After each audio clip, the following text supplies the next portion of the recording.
Unmuted. Alright, hello internet! It's 7 p.m. I am SneakyDevil, and this is Fanfiction Contempt Theater. It's Tuesday as well. That's unimportant detail though.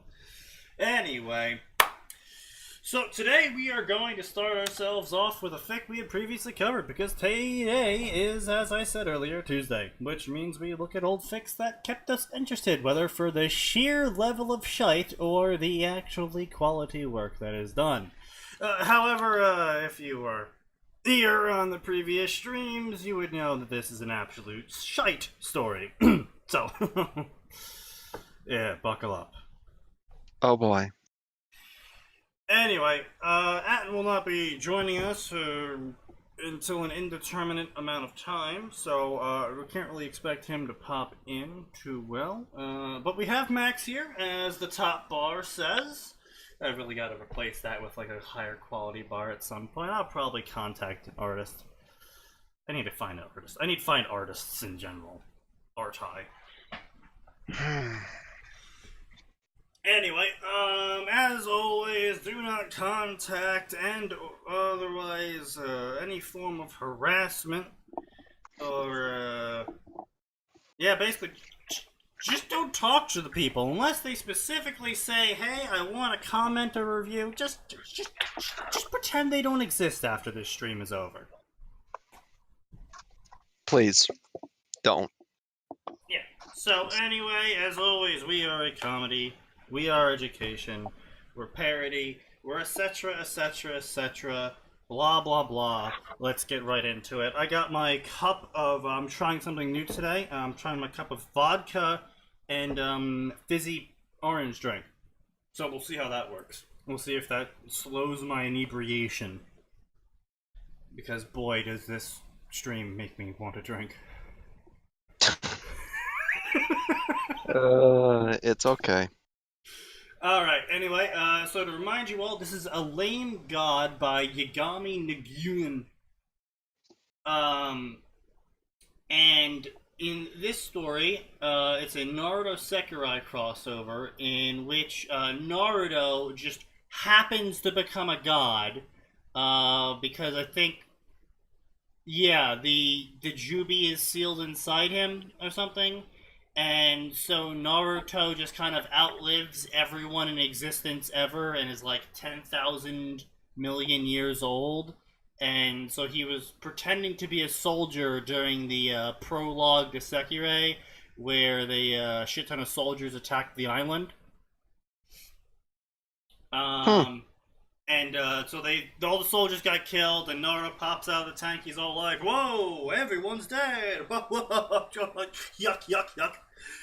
And then he did some fist fighting with Karasuba, and then they're all like, "Whoa, you're not human." He's like, "Ha, you're right, I'm not human, I'm a god!" Yuck, yuck, yuck. And yeah, here we are. Is that all? Yes, yeah. Just a quick summary.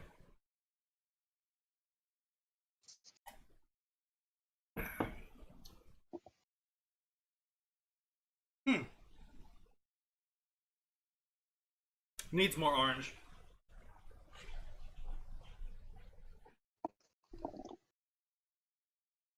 Okay. Yeah. Alright, so let's get into it. Oh yay. Name, Naruto, country, Japan, age. Now, jeez, what? Why?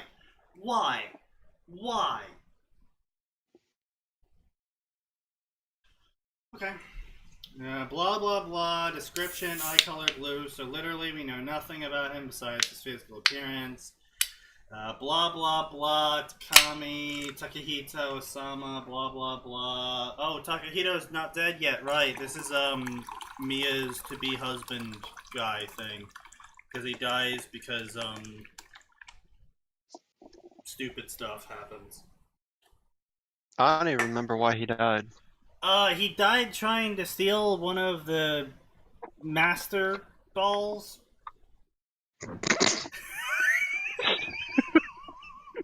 Sekirei Pokemon crossover win. Adventures of Takahita Ketchum. Let's go. No, seriously though, the Janky are basically Master Balls. I know.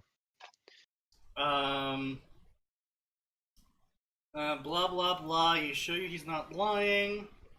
I'm not 100% sure about that. He's got a perfect Japanese accent though. Wow. Also, that's kind of racist. No, he's got blonde hair. Blonde hair and blue eyes, but his Japanese accent is excellent. He must be Japanese. Fuck you. Just Okay. because I can't speak Japanese properly. Oi, Minaka, what do you think about this? Blah, blah, blah, blah, blah, blah. Common writer like outfits, blah, blah, blah. How exciting, so that's all you care about. We must keep him. Brat looked like he didn't want to go anywhere. Blah, blah. He wanted to be captured. Blah, blah, blah. Blah, blah, blah. Summon tornadoes. Blah, blah, blah. Blah, blah, blah. Fight strong opponents. We couldn't cut him or his hair or get his blood. Blah, blah, blah. Where have I heard this before? Yes. Still going. Okay.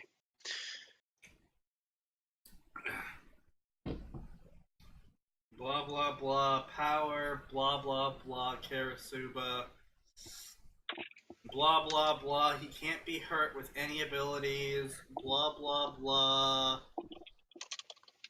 Next morning, my first visitors. You guys warm my heart so much. Allow me to give you a big hug. Genuine smile, arms outstretched. He slammed into a thick glass wall. Oh man, isn't he the comedian? He just walked into a wall. Ha ha ha. Oh, hang on there, Sneaky. Don't want you busting a gut and me having to call the ambulance. Romance humor. This is a harem story in which the person's apparently supposed to be a comedian. Wow, there's nothing romantic about a harem, and it's supposed to be funny as well. So far, we're 2 chapters into this story, roughly around, let's see, 8K words in. I've yet to laugh once.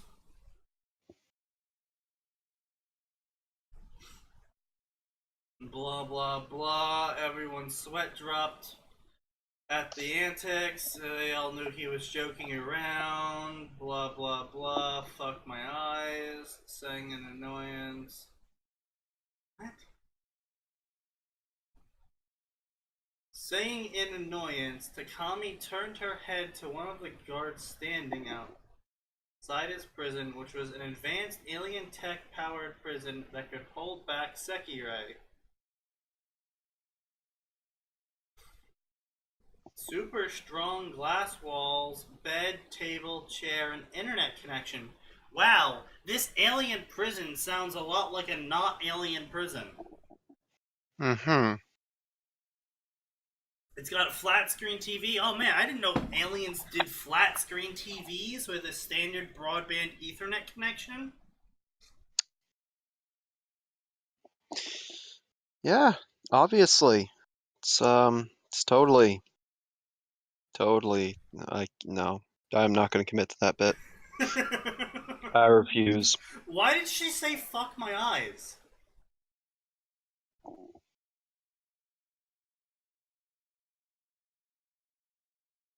I don't know.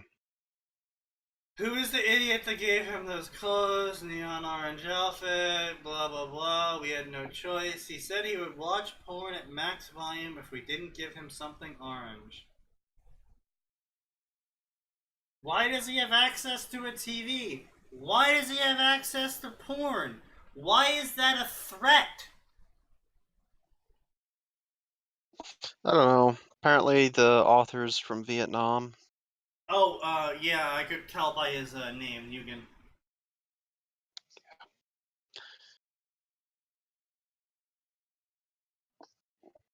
Yeah, I'm wondering if that's one of those jokes that just doesn't translate well to English without a shit ton of context. Well, considering in Vietnam, rape really isn't even a crime, I don't know why porn would somehow be a joke. Oh, he watches porn. Oh, why doesn't he just rape people? I don't know. It's like Okay, well, now you're scaring me again. Please stop. Really? What? I don't need you to constantly tell me how fucked up other parts of the world are. I can take a guess. I can take an educated guess. Blah blah blah. Mutsu's there. Blah blah blah. Everyone's looking at him weirdly. Wow, Matsu is giggling perversely. Oh, gee. I bet the author isn't taking these characters completely out of bend. It's very uncomfortable. You know, I forget. Naruto, can I talk to you? Everyone flinched and they heard that sound coming from behind him. They saw another Naruto walking towards them, eating a cup of ramen. He was wearing sunglasses, an orange drinking helmet, and a fully stuffed backpack on his shoulders. Mm-hmm. I think this is another attempt at comedy.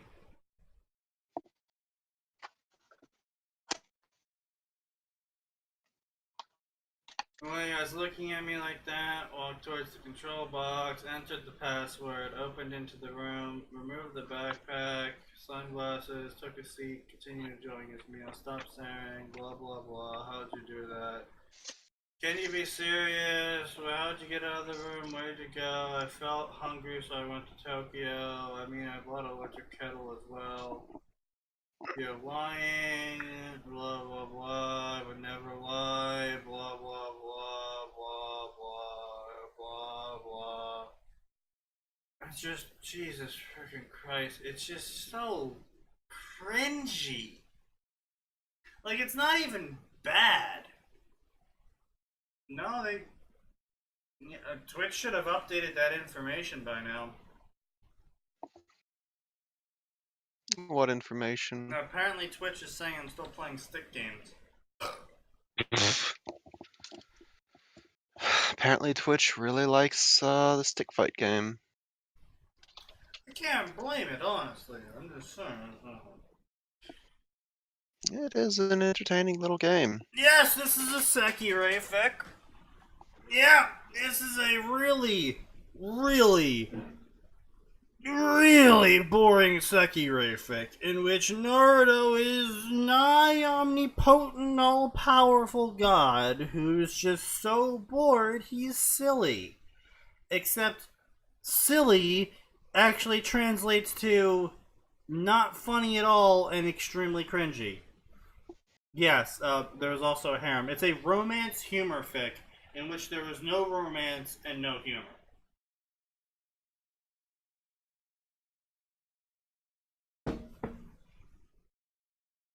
So, you know what? I'm not gonna spend another hour. Last time we were on this fic, we spent the whole freaking hour just raging out of our asses about just how god freaking awful this fic was.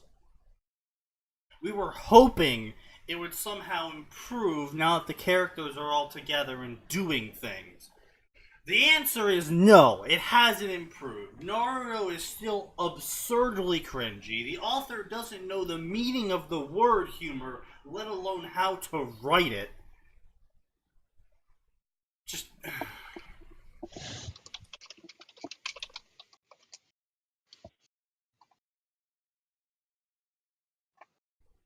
Alright, I'm adding this to the covered section and we're moving the hell on. Okay. Alright, so what do we got here? We got a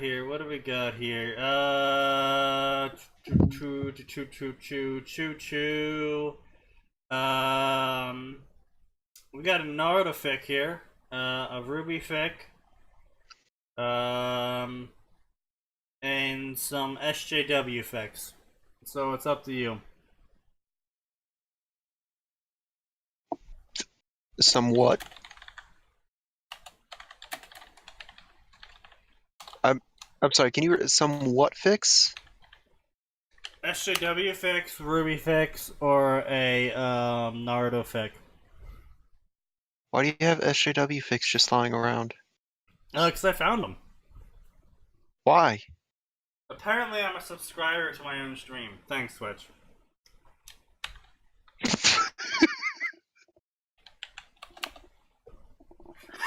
I just noticed that in the chat. Wow. All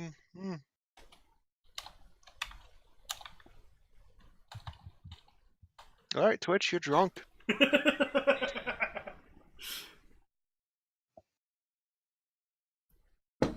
Anyway, That's fucking weird. we have the fans have spoken. They say Naruto fic.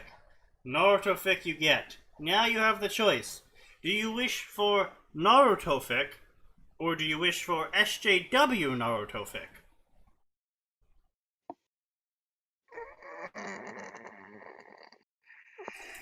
I hate you.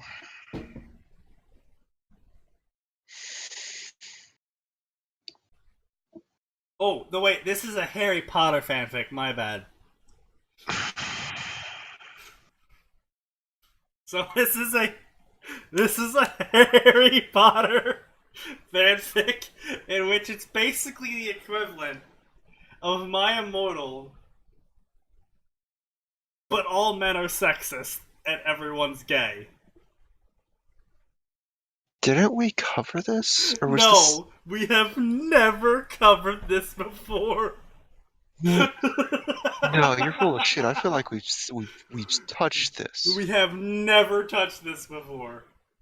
This is a very old fix, so we have never touched this before.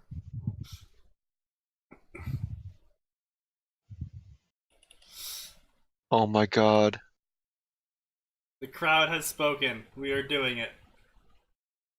Alright, so I am fairly sure this is a troll fic. Snaky, you and I have seen this one. Not on stream, but we've seen this one. No. Dude, this is 2010. There's no way we've seen this shit. Snaky, this was stumbled upon somehow in the dredges of a late night Dark Souls session. I don't even know how you got on Harry Potter that night. We looked at this once. Are you sure? Yes. I wish I didn't. God, I wish I didn't. This is one of the super late night sessions we had. Like, okay, so this is 100% a troll. Yeah, just looking at their author's page, this is 100% a troll. Gotta be a troll. Actually, Warren, I am not too drunk to remember. I had not started drinking yet. I just recently started drinking. Yeah, he was actually too young to be drinking at the time. I didn't touch it. You tried reading the first chapter and said fuck it, and for some reason that motivated you to get back to looking at lore. It's possible. So, yeah, maybe. Anyway, 55 chapters and 20k words. That's what, like 500 to 800 per chapter? Wait a second. I think it's coming back to me. Yes. I have definitely read the first chapter of this before. I fucking told you. Also, the average word count is 381 per chapter. Oh, God. So at least the chapter's short. Alright, let's do this. What the hell do you think you're doing, Potter? Yelled Snape. I'm making a potion, you greasy bastard, I yelled back. How dare you call me that, you inferior student? That's 2 points from Gryffindor. No, sir, please. I begged. Keep going, and it will be all 3 points, threatened Snape. Gryffindor had been down to 3 points, and now we only had 1 left. Draco Malfoy smirked at me. He was the hottest guy in school, and all the girls wanted him. But I was a boy and not gay, so we couldn't be together. Flawless logic. Oh. Have you all finished your acorn potions? Asked Snape angrily. If they're done right, pulling them over random objects should turn them into acorns. If they're done wrong, they'll cause you to pass out and permanently change your gender forever.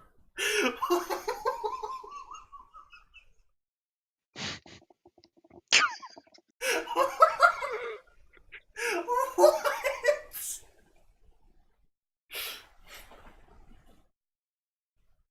I feel like this is definitely a troll fic, but I feel like the author said, "Fuck it, I'm just gonna throw darts at a board and see what happens." Basically. Like, just like printed out a bunch of random ass words, threw them on a dartboard, and started throwing away. Acorn, okay. Gender changing, all right. Potion, all right. There we go. I mean, you're not wrong.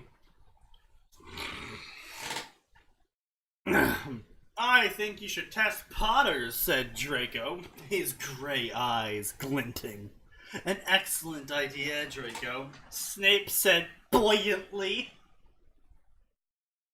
Potter, drink your potion. But I thought we were supposed to drink it now. I'll take 1 point from Gryffindor, admitted Snape. Admitted Snape, so I just vibrated in place. I drowned a cup of the potion and promptly fell unconscious! Exclamation mark. I woke up in the infirmary with all my friends gathered around me.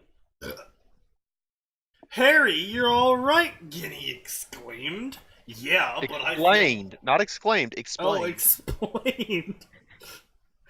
Yeah, but I feel different, I said. You've, well, changed, said Hermione in a small voice. What do you mean? You're an acorn now, Harry. I asked. Ginny passed me a hand mirror and I looked into it. A perfectly tanned picture of feminine beauty stared back at me. I was thin enough to be anorexic, with D cups and curves in all the right places. My black hair was long and silky like silk, and it went down to my feet. I was wearing lip gloss, blush, and mascara. We sure this isn't the same guy that wrote My Immortal? Because it feels like it. Why does the potion add mascara? I don't know. I really don't. Like, what did he put in that potion? Apparently not acorn. I don't even think you put acorn in the potion. Isn't it just supposed to like randomly transmogrify shit into acorns? Yeah. For some reason? Wait, that means if Harry's potion had worked, he'd have been turned into an acorn. What the fuck, Snape? Wow. You should test Harry's. You're right. Drink it. But what? Potion? Are you sure you don't mean bucket of LSD? I don't know what I mean, Arn. Oh my god, I'm a girl! I screamed. And what's wrong with being a girl? Asked Hermione, putting her hands on her hips. Nothing, I said quickly. It's just I'm used to being a boy. At that moment, Dumbledore rode into the hospital wing on a unicycle wearing an old-fashioned bathing suit.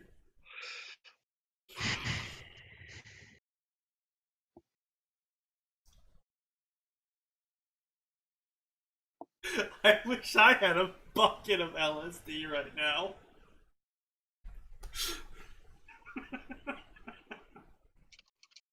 Good afternoon, Harry, he said as he alighted. He lit on fire? You're a Christian, Harry. As I'm sure you noticed, you're female now. No biggie, I said. You can change me back, of course. About that, said Dumbledore awkwardly. You can't? I shouted. But you're the greatest wizard in the world. Well, I'm sorry. My powers aren't infinite, Dumbledore shot back. You're the one who's so upset about being a girl. Are you gonna be sexist like Ron? Sorry, I just like for a moment that Dumbledore started turning drunk. uh...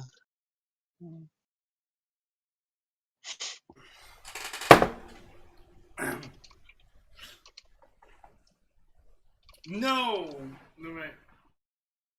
No, I decided, but how can I be a girl? I don't know how to braid hair or fry spaghetti.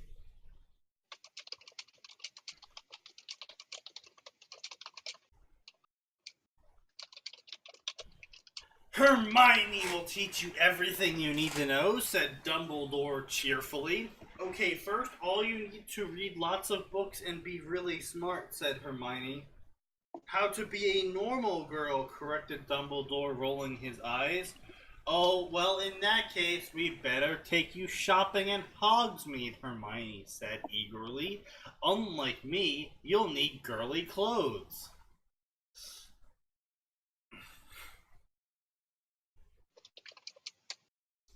Oh, well, in that case, we better take you shopping in Hogsmeade. Wait. Okay, but how will we explain this to the school? I asked, wondering what Draco would think. I'll tell everyone that Harry Potter left the school and that you're a new student, said Dumbledore. No one had better suspect that I'm Harry Potter, I said. Don't worry, I'm the bestest wizard in the world. I'll come up with a watertight story no one will see through. I'm sorry to inform you all that Harry Potter has left the school, Dumbledore told everyone in the Great Hall the next morning. You see, his parents died, which you all know, of course, but Harry's invitation to their funeral got lost in the mail, so he's left just now and won't ever come back for some reason. Anyway, on a completely unrelated note, I would like to introduce Harry Potter to our school.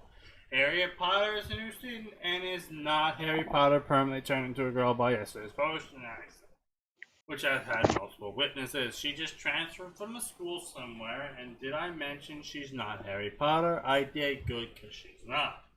You all got that right. Totally different from Harry Potter, who's whatever, because of the story I told you about him. Got that? Good. Here's Harry Potter. I walked confidently into the Great Hall. I was wearing a cream-colored blouse with bright purple polka dots, a fleece jacket with pink and red horizontal stripes, and an olive green mini. I was wearing blah blah blah blah blah blah, also blah blah blah, bra and panties. But they were under the rest of my clothes, so you couldn't see them. I dyed my hair blue and put it in buns like Princess Leia from Star Wars. All of the boys stared lustfully at me, while most of the girls looked super jealous. Hello, I said to everyone. I'm not Harry Potter.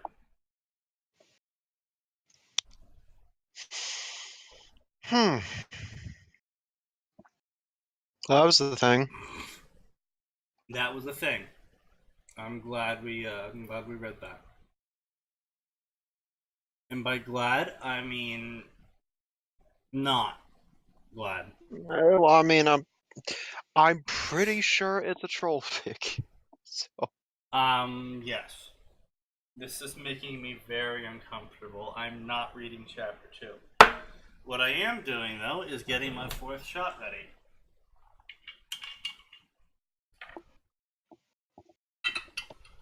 okay, I think you need to slow down because I didn't even hear shots 2 and 3.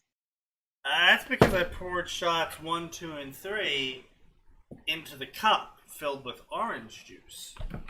Mm. And let me tell you, that tasted awful. But I drank it all anyway because I wanted to forget this. Make sure you post the link for this one. Yes!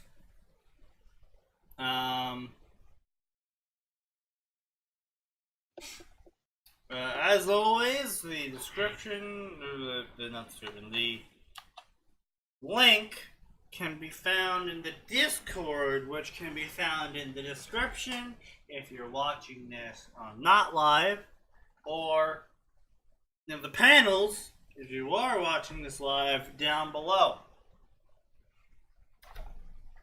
Which you're all pretty much on the Discord already. So there's no real point in saying this. Just staying nice. Time to hit the Cronenberg gauge. Alright, so this is Naruto. Angel Eyes for the Demon Guy. In his dark ass hour, someone brings Naruto to the light. After gaining a new sword and finding love, he becomes well on his way to gaining acknowledgement. First 6 chapters have been rewritten. Naruto times 10 times a yen. Haku Ayame. times to Yu. To Yuya. Wait. How the fuck do you get a ship like Haku with Tayuya? Carefully and precisely. Very precisely, apparently. Like, I could get the Ayame thing, but where the fuck? Anyway. Disclaimer, I'm not saying it for a reader chapter or a stupid bitch you can't write a decent story. And I don't mean Kishimoto. What? Apparently, this is a romance adventure story. For all the shit we've accepted up till now, it's a very small thing to be hung over. Fair enough. Chapter 1, Revelations. It was a quiet day in the village hidden in the leaves. No, wait, never mind. When you take another look at it, you'll see it's not so quiet after all. A vicious beast is tearing up the forest before the town. As it heads towards it, ninjas have gathered from the safety of Konoha to stop it, only to gasp in fear to what they saw. Before them stood a red-orange fox, glaring down at the small humans. It had red eyes with black slitted iris in the middle. Its sharp claws looked to be able to slash through even diamonds. And behind it were 9 lashing tails, each of them swinging wildly but almost in sync. Or like NSYNC. With Fuck you.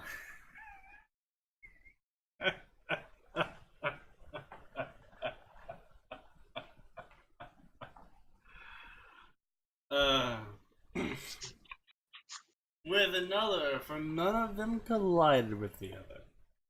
So this is the Kyuubi no Yoko. I spilled my vodka. What are you gonna do about it? Drink it.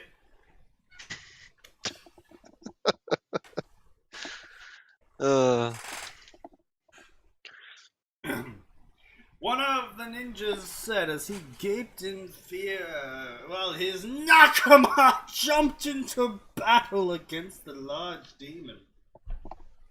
Some threw kunai, others shot shuriken, the rest unleashed their arsenal of ninjutsus at it.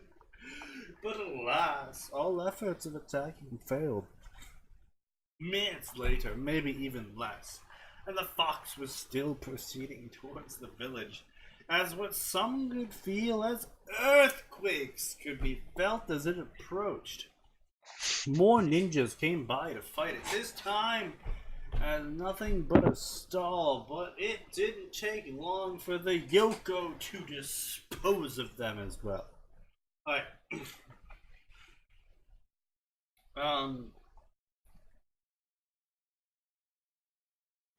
Yoko isn't its title. Yoko is demon as far as I remember of Japanese. So if you're gonna be like, it didn't take long for the demon to dispose of them as well, just say demon. This isn't Japan. Kyubi is its title.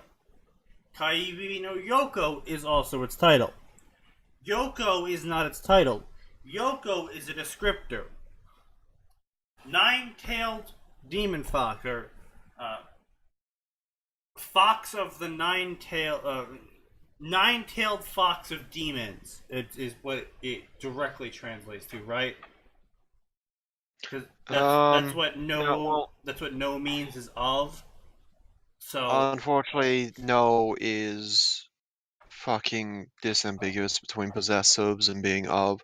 right. So technically, if you went for like a straight translation, I think it'd be Demon Fox of the Nine Tails, or something like that. Right.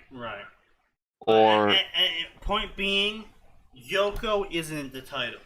Yoko is an additive to the title. Yeah. So if you're gonna say Yoko, say demon with a lowercase d. If you're gonna call it the Kyubi, it's the Kyubi or the Kyubi no Yoko. Capitalized. Yoko is the booby girl. I mean, yeah.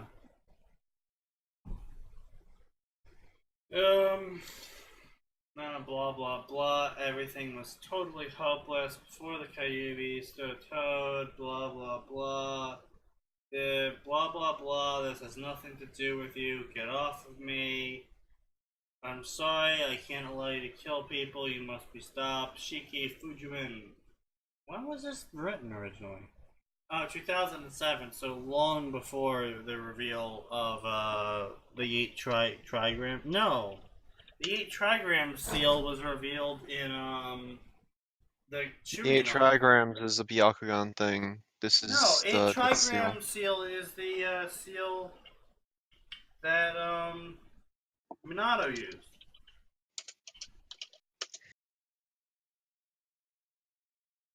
Yeah, 8 trigrams. Oh, right. That's the actual seal, by because what Minato did was Yeah. he summoned the death god and sealed half of the Kyubi into himself, and then he used the 8 trigram seal to seal the other half of the Kyubi into Naruto, which a lot of fans ignore, and I completely support this. A lot of fans ignore that, because I think it's absolutely stupid that Minato would go, oh, let me summon the death god to seal half of the Kyubi into myself. Like, the important half, the half that keeps him stable. Let me seal that into myself, and then let me use a completely different seal, even though I could technically seal the Kyubi in Naruto using the death god. I'm not, for some reason. So a lot of fans ignore it, and I completely support that, because I think it's completely ridiculous that he used 2 different seals to seal the same freaking thing. Oh yeah, like that's one thing I actually really like about the Road to Ninja movie. Because in the anime, that world is treated as just an alternate reality, in which Minato wasn't a dumbass and said, "Oh, I'll just split the Kyuubi in half. I'll put one half in Naruto, okay, and the other half in Kushina, so she doesn't fucking die." Right. Oh, all right, cool. Wow, intelligent. That makes sense. That's the thing that was a theory for a long ass time. Yep.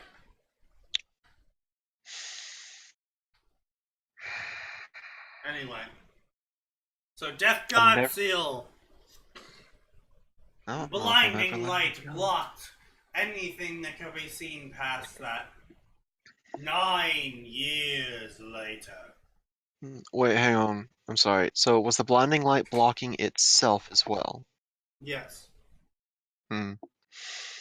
That must have been interesting. Well, you see, it created such a paradox that it took 9 whole years to resolve.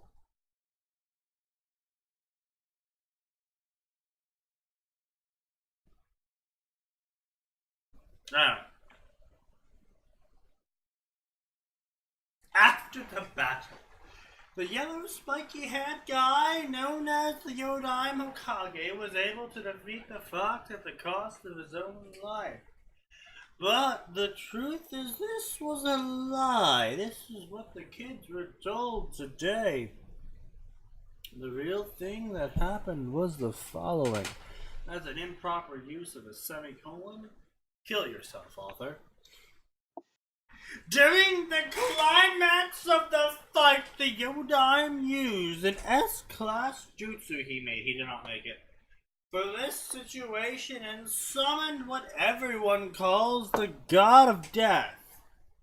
Everyone has called the God of Death. It is the God of Death.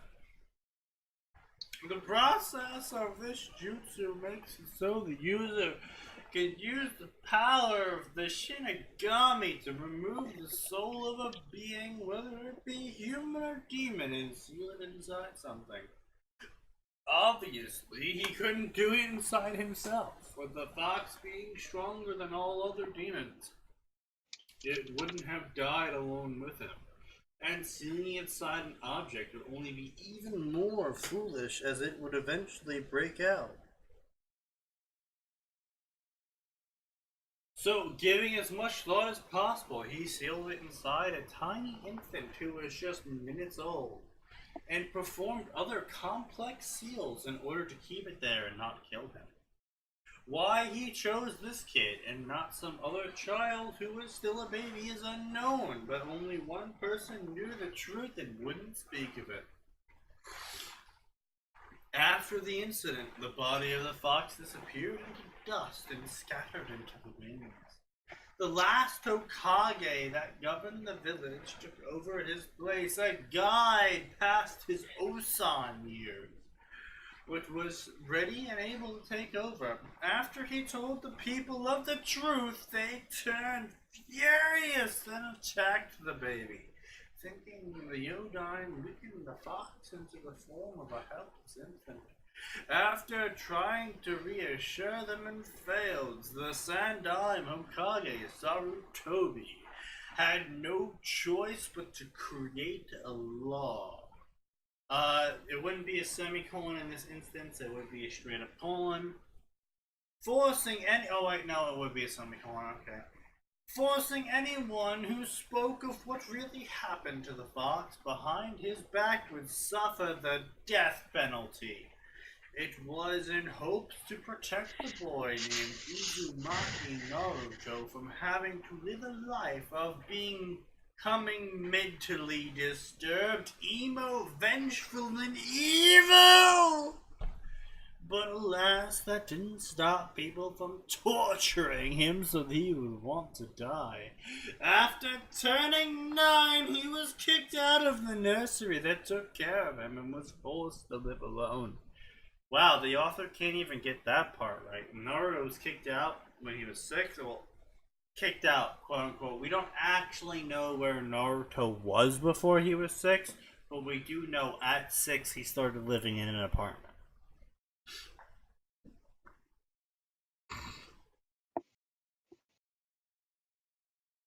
Do we know that? Mm-hmm.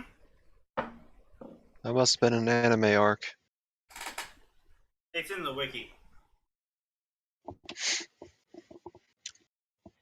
I'll go dig for that then.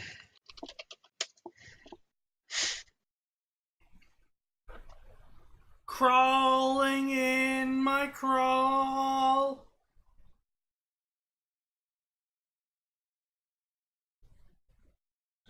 So, giving as much thought as possible. Wait, hold on. With no place to go and nowhere to live, the Sandime tried multiple times to give him a home of his own, but no one would take him in. So here we find Naruto down on his luck, leaving the Konoha Academy for growing ninjas from another unsuccessful day of learning. For some reason, he didn't end up all evil and bloodthirsty. Nah. Instead, he just remained distant, as if solitude was his only faithful friend. The boy kept moving towards the forest, thinking he can get a new home there, unknown to someone watching and following.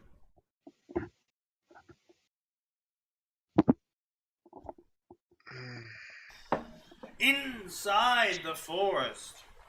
I'm really hungry. I don't think I can take any more searching, he complained, searching through the woods for a suitable tree to make his home. But due to fatigue, he fell down on the hill.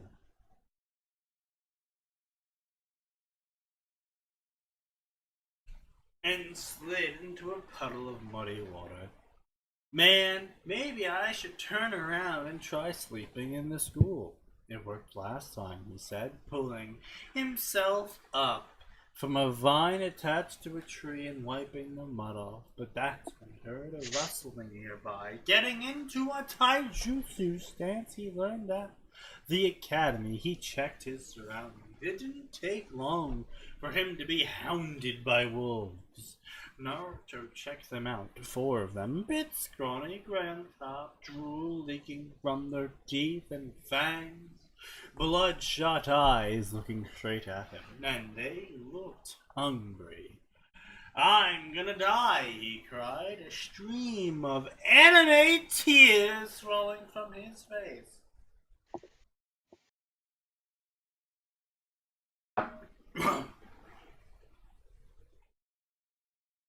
Why? Why? That's when they pounced, attacking him left to right, biting hard on his arms and legs. He broke free, though, and had to run, sprinting as far as he could and towards a well-lit place, or better yet, the village. But with his injuries no worse than the ones he get back from in village almost daily, he didn't run as far as he could have hoped from the wolves. In fact, he was losing enough blood to cripple him to the ground. Of course, he always healed in worse situations, but again, that's when no one's striking him anymore. These wolves would tear him up until there was nothing left. But then he felt something inside of him, as if some surge of energy erupted from him. This said energy was enough to keep him up a bit and gave him a bloodthirsty characteristic. As the group of Okami came at him, really Okami, you can't just say fucking wolves, really? Can't even fucking say ultra wolves, you have to be all fancy with your Japanese. Whatever. Oh, good. It sounds like I missed a good bit of shit while trying to look for a non-existent fact. Oh, really? Is that non-existent? I'm pretty sure that was never revealed. Alright, fair enough. So, probably another well-written story of yours that you just said, fuck it, I'll accept it. I mean, it's entirely likely.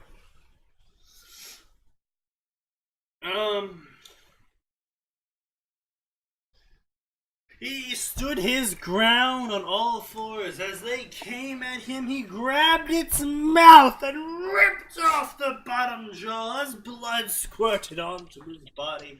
The second one came at him, but he swung the one he had at it, taking out an eye.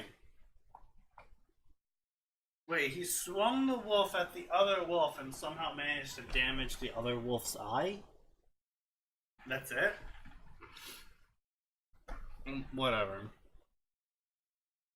Gale is made easy? What? When was Gale easy? What the fuck?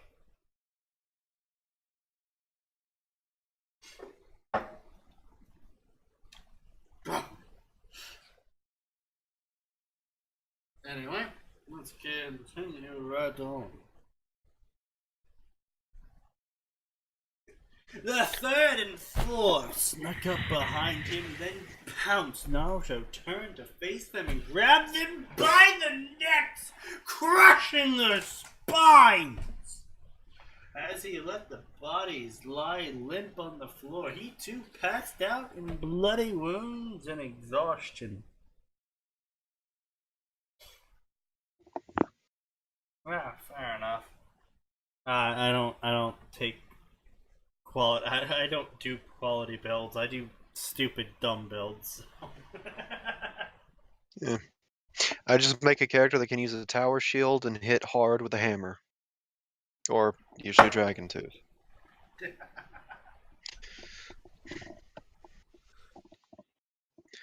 Hours later, Naruto woke up, seeing that he was still alive again. Well, he was used to it anyway.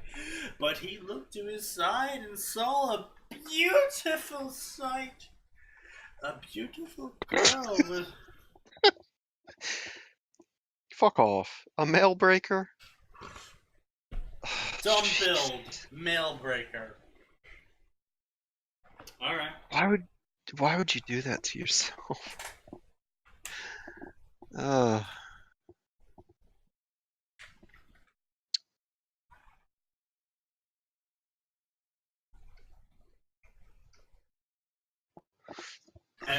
A beautiful girl was rubbing ointment into his wounds.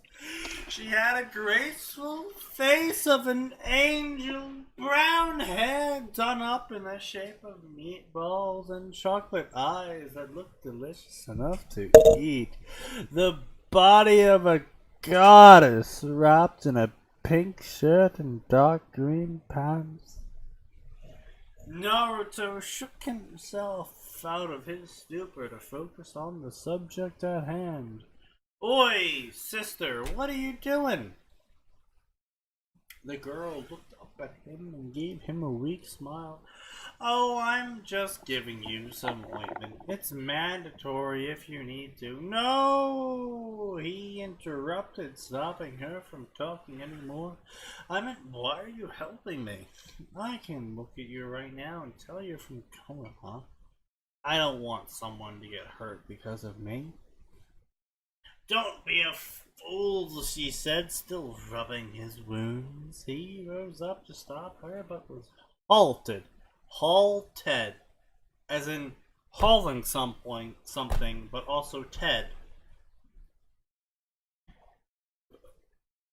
When she slapped him! Sure, he's felt worse than his slap before, but for some reason this one hit knocked the fight right out of him. I've been watching you for some time, Naruto, and seen how everyone else has treated you. I don't want that. I don't know why they hate you, but I know you don't deserve it.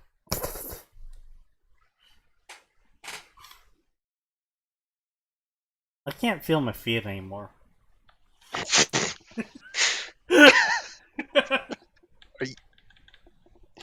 Do I need to call an ambulance? I am fine.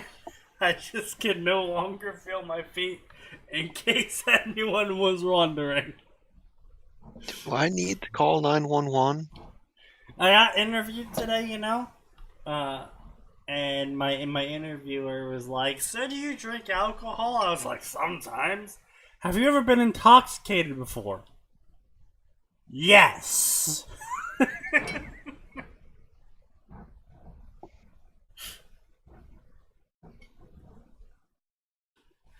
Anyway, while she talked, he was quietly listening and blinking in disbelief. She seemed to have tears coming down her face freely. It was like she understood his pain completely, and only saw a small, frightened little child who just got screwed over by people who don't even know him.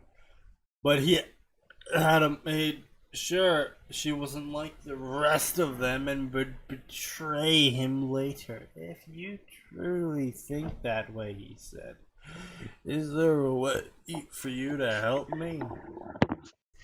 Yes, I was thinking you could live with me. She spoke in a soft yet strong voice.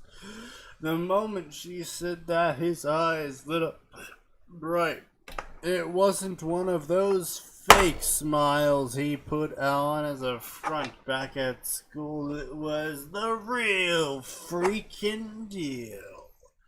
Arigato, sister. I would love to stay with you. Don't call me sister. I feel so much older. My name is a main Tenten. Okay, I'm pretty sure we already had Tenten's name by that point, right? I actually don't remember. No, whatever. She said, holding her hand out to him. Thanks. You probably know me, but in case not, who's I'm mocking now. Wait, I don't think we've ever gotten Tintin's last name. Really? I thought it was Hero whatever's. I'm looking for it. I don't think she actually has a surname. Really?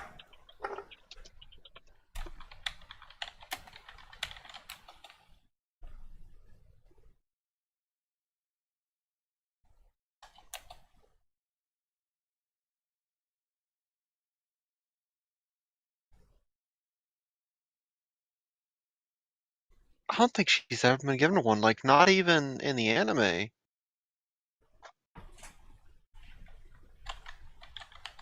Huh.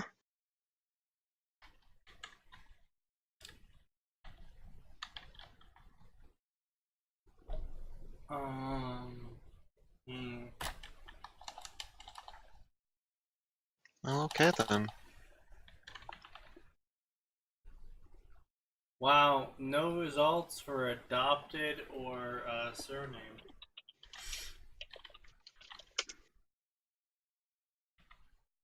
Wow. Yeah, I guess we don't have a. I guess this is another piece of fanon where she's a Higurashi or whatever the hell that is. Wow.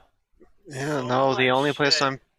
the only thing that's turning up for Higurashi, Tintin Higurashi is a bunch of fan stuff. Yeah, apparently Higurashi Tenten is just a shit ton of fanon. Which means that someone wrote it and it stuck. Yeah. Which I mean, it made sense. In the, I believe I know what fan fiction, or well, I know a lot of fan fiction. But basically, the fanon of Tenten is she was adopted by a blacksmith, which is why, where and why and how she gets all those freaking weapons and why she's obsessed with Yeah, learning no, weapons and I know whatnot. that much. Um, Unity's weird, yo. Honestly, that is actually impressive that the community came up with more of a backstory for 1010 than the freaking author did. I mean, not really. The story never really focused on her outside of like 2 or 3 arcs in the anime that were arguably filler. So, Fair enough.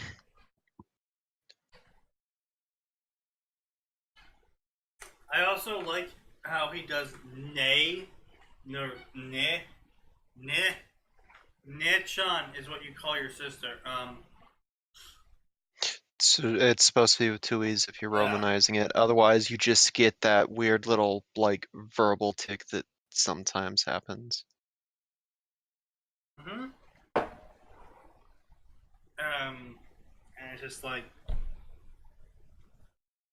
the author's trying, and I understand that, but it's like unless you're really trying and you actually do your research, don't try and bullshit us. You know, well, people in general. Don't try and bullshit them and be like, oh yeah, I did my research. Nachon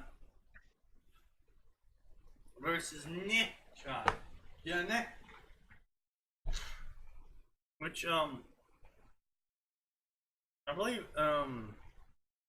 It's something you'll hear occasionally as like a way of getting someone's attention. Like, you know well, how no, sometimes John A is supposed to be like see you or something, right?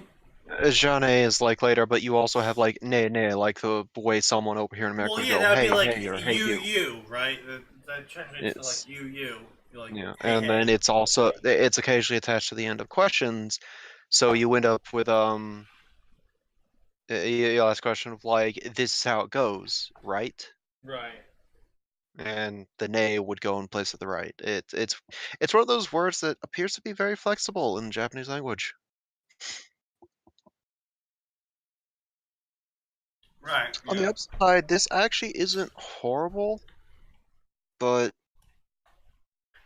Yeah. No. It honestly, it's not like holy shit. This is absolutely awful.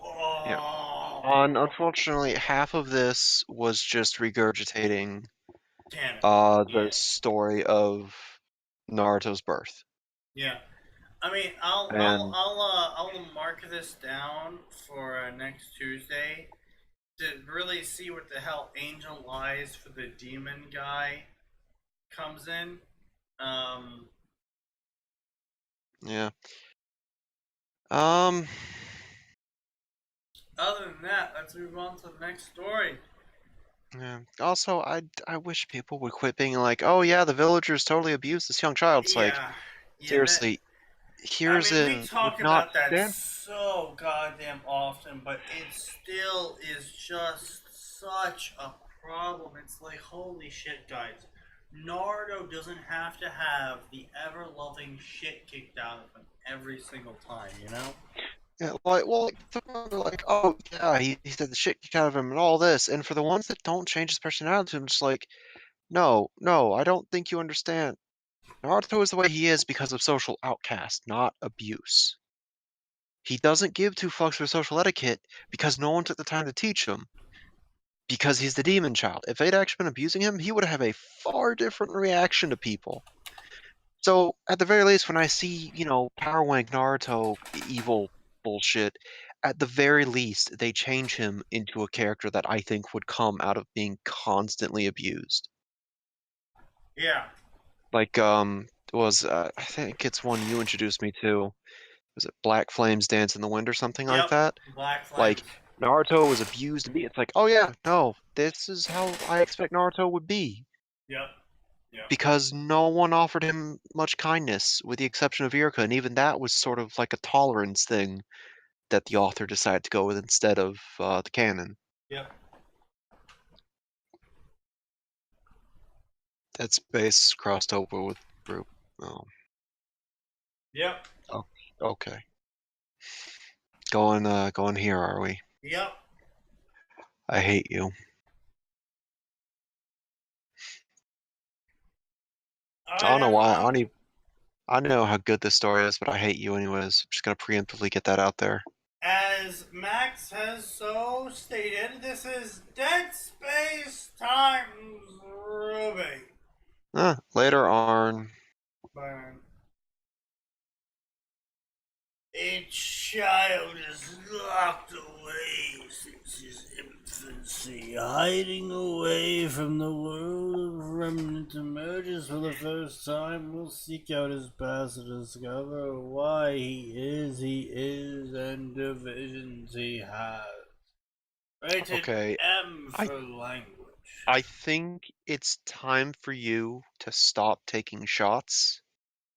That's okay because I'm out of vodka, so I can't take any more shots. Good. 'Cause, you missed a couple of words in there. I'm What in the fuck is that picture? sure I did. Is this picture unique for the... No, this is the author's profile picture. He's also got a familiar of Zero. Dead Space story? No, it's God of Zero. What if instead of a Japanese team being summoned, an ancient Egyptian? Oh, depending on what Egyptian god he picks, that could go very wrong very fast. Yeah, more or less, yeah. What god did he pick? I'll Or should go we cover check. that next? Oh, he picked Anubis. Oh. Well, GG. No re. Everyone's dead.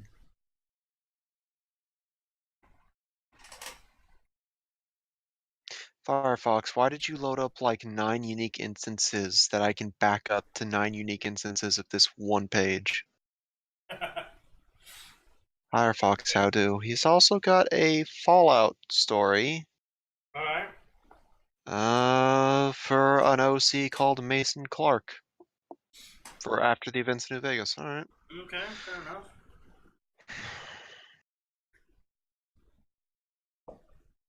Wonder if this is going to be one of those things where it's like, oh yeah, we found a hidden gem of an author, but unfortunately no one actually gives two fucks about his stuff because it's not pandering bullshit. Yeah. I wish. Oh, fuck toffee flavored vodka. Fuck flavored vodka in general. Vodka can only be enjoyed through one way. And that's paint thinner. The closer to paint thinner a vodka is, or antiseptic, I should say, I guess, better description. The closer to antiseptic a vodka is, the better the vodka. Kind of like my soul stick. I'm not quite sure what that's supposed to mean. What was that referring to? Is that referring to what Max was saying? Or is that referring to my paint thinner?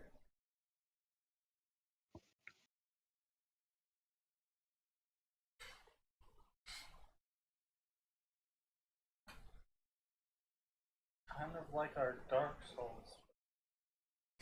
Is he referring to where it's like a hidden gem but no one gives two fucks? Yeah, oh, that makes sense. I wouldn't call it a hidden gem, but it's better written than some of the shit in that section. Yeah, Max, but sarcastic. Oh, okay. So our story isn't a hidden gem. Hmm. Yeah, fair enough. Yeah, I mean, it's pretty shit. Honestly, I'm not gonna toot my own horn on that. It's a overall, at best, okay story. 99% of the shit. What does that even mean? Whatever.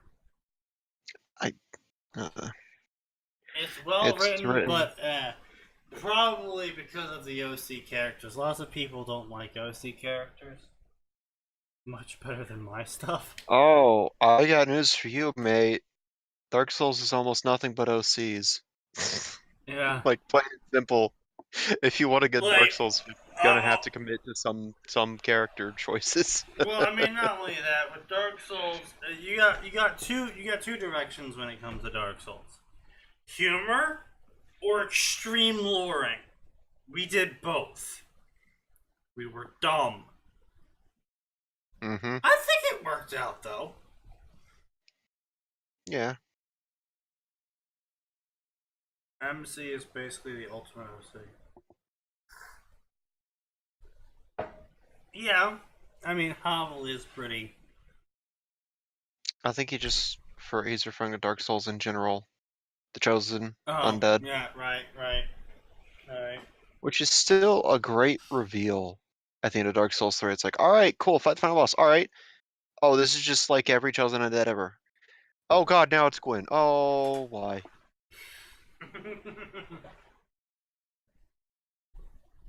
Indeed. Yeah.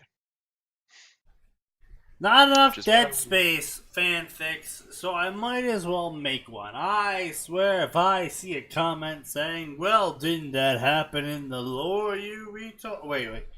Well, that didn't happen. Okay, let's change the state. That didn't happen in the lore, you retard.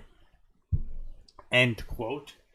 This is a fan fiction, meaning the shit I think isn't canon. Deal with it. You don't have to read it if you don't like it.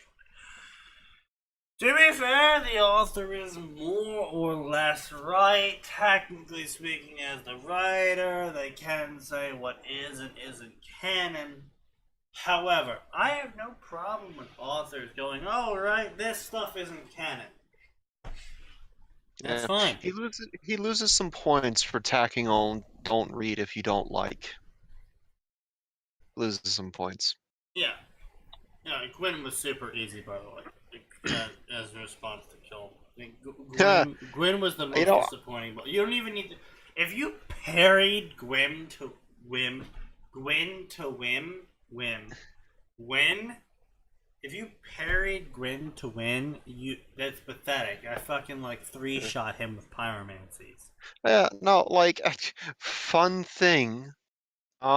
I ended up reading through the review, the interview in the Dark Souls concept work, Mm. and Miyazaki, they start talking about something that's like unlike that final boss, and they all just silently stare at him and is like, yeah, the pairing might have been a mistake with him.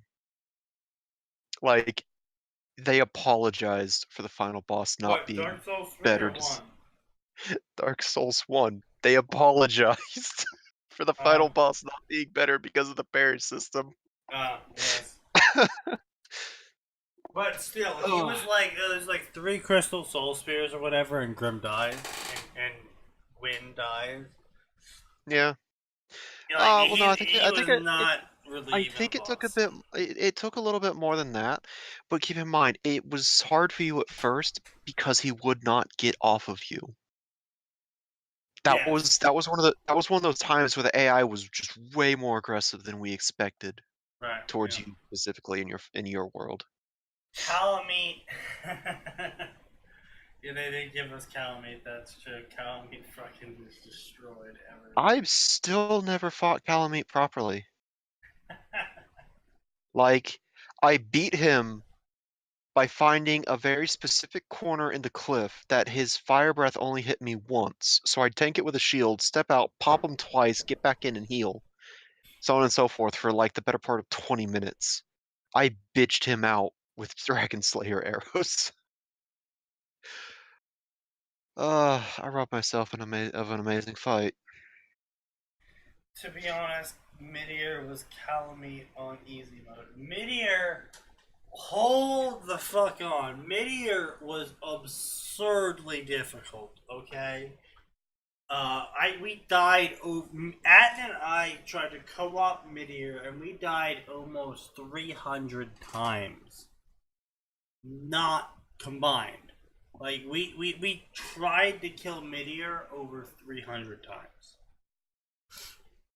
Yeah, to be fair though, you guys are kind of shite at the games. Oh, Because your Twitch reflexes aren't the best. No. To be honest, what got us each time was when he went into disco mode and just shot lasers fucking everywhere. We just got annihilated in disco mode. Didn't you guys fuck yourselves over as well by being like New Game Plus Plus? We were a New Game Plus when we fought Calamite for the first. Yeah. Midair for So, the first time. Yeah. oh, I thought you guys were in Plus Plus. Shit, No, I took Plus him all Plus in was New Game alright. Plus and still, I ended up soloing him after a dozen tries. Oh, yeah. No. Atten and I spent a solid like 18 hours trying to kill him.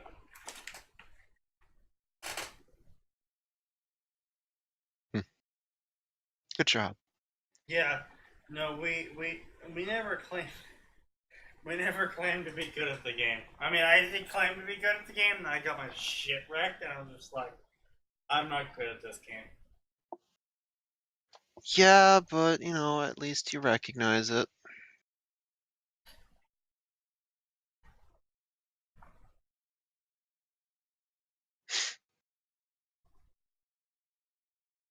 That Anyway, back on topic. Beacon Academy, one of the most prestigious schools on Remnant, housed and prepared the future hunter and huntresses of tomorrow to combat and eliminate the monsters of the dark moon is grim. But below the surface of Beacon sits a darkness, a bringer of madness, locked away, hidden from even the highest ranking officials of the government/military. This bringer of madness and insanity, guarded by only the most trusted and powerful minds, to keep it locked away behind the vault door of the strongest metals Remnant could have. But sadly, nothing can stay buried forever. Everything resurfaces eventually. Osbin, the headmaster of Beacon Academy, enjoyed the start of a new year with fresh minds ready to be molded for the safety of humanity. Underneath the calm demeanor of the headmaster was pity, for it was days like this that Osbin wished would go away. But he can't change what the universe has in store for them. The elevator came to a jolt, arriving at its destination as the door opened to a room with machinery and various wires running all across the walls, connecting to a large vault door. Approaching said door, the headmaster lifts up his eyeglasses, placing them into the retinal scanner while simultaneously placing his right hand on the scanner.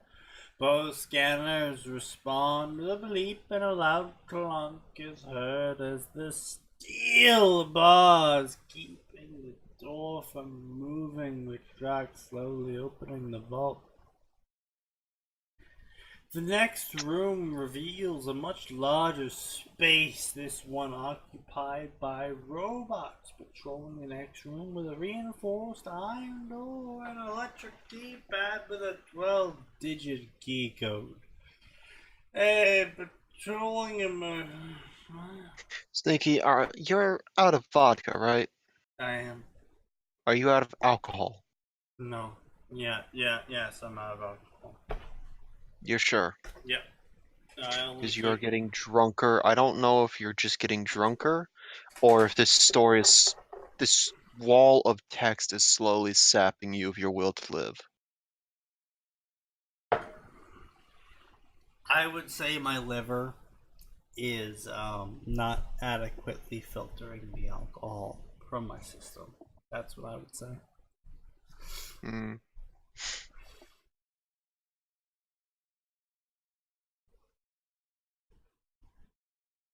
I think Kelm wants to be let in.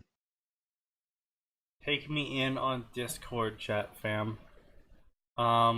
Sure, you gotta hop into a Discord chat before we can bring you on. Yeah.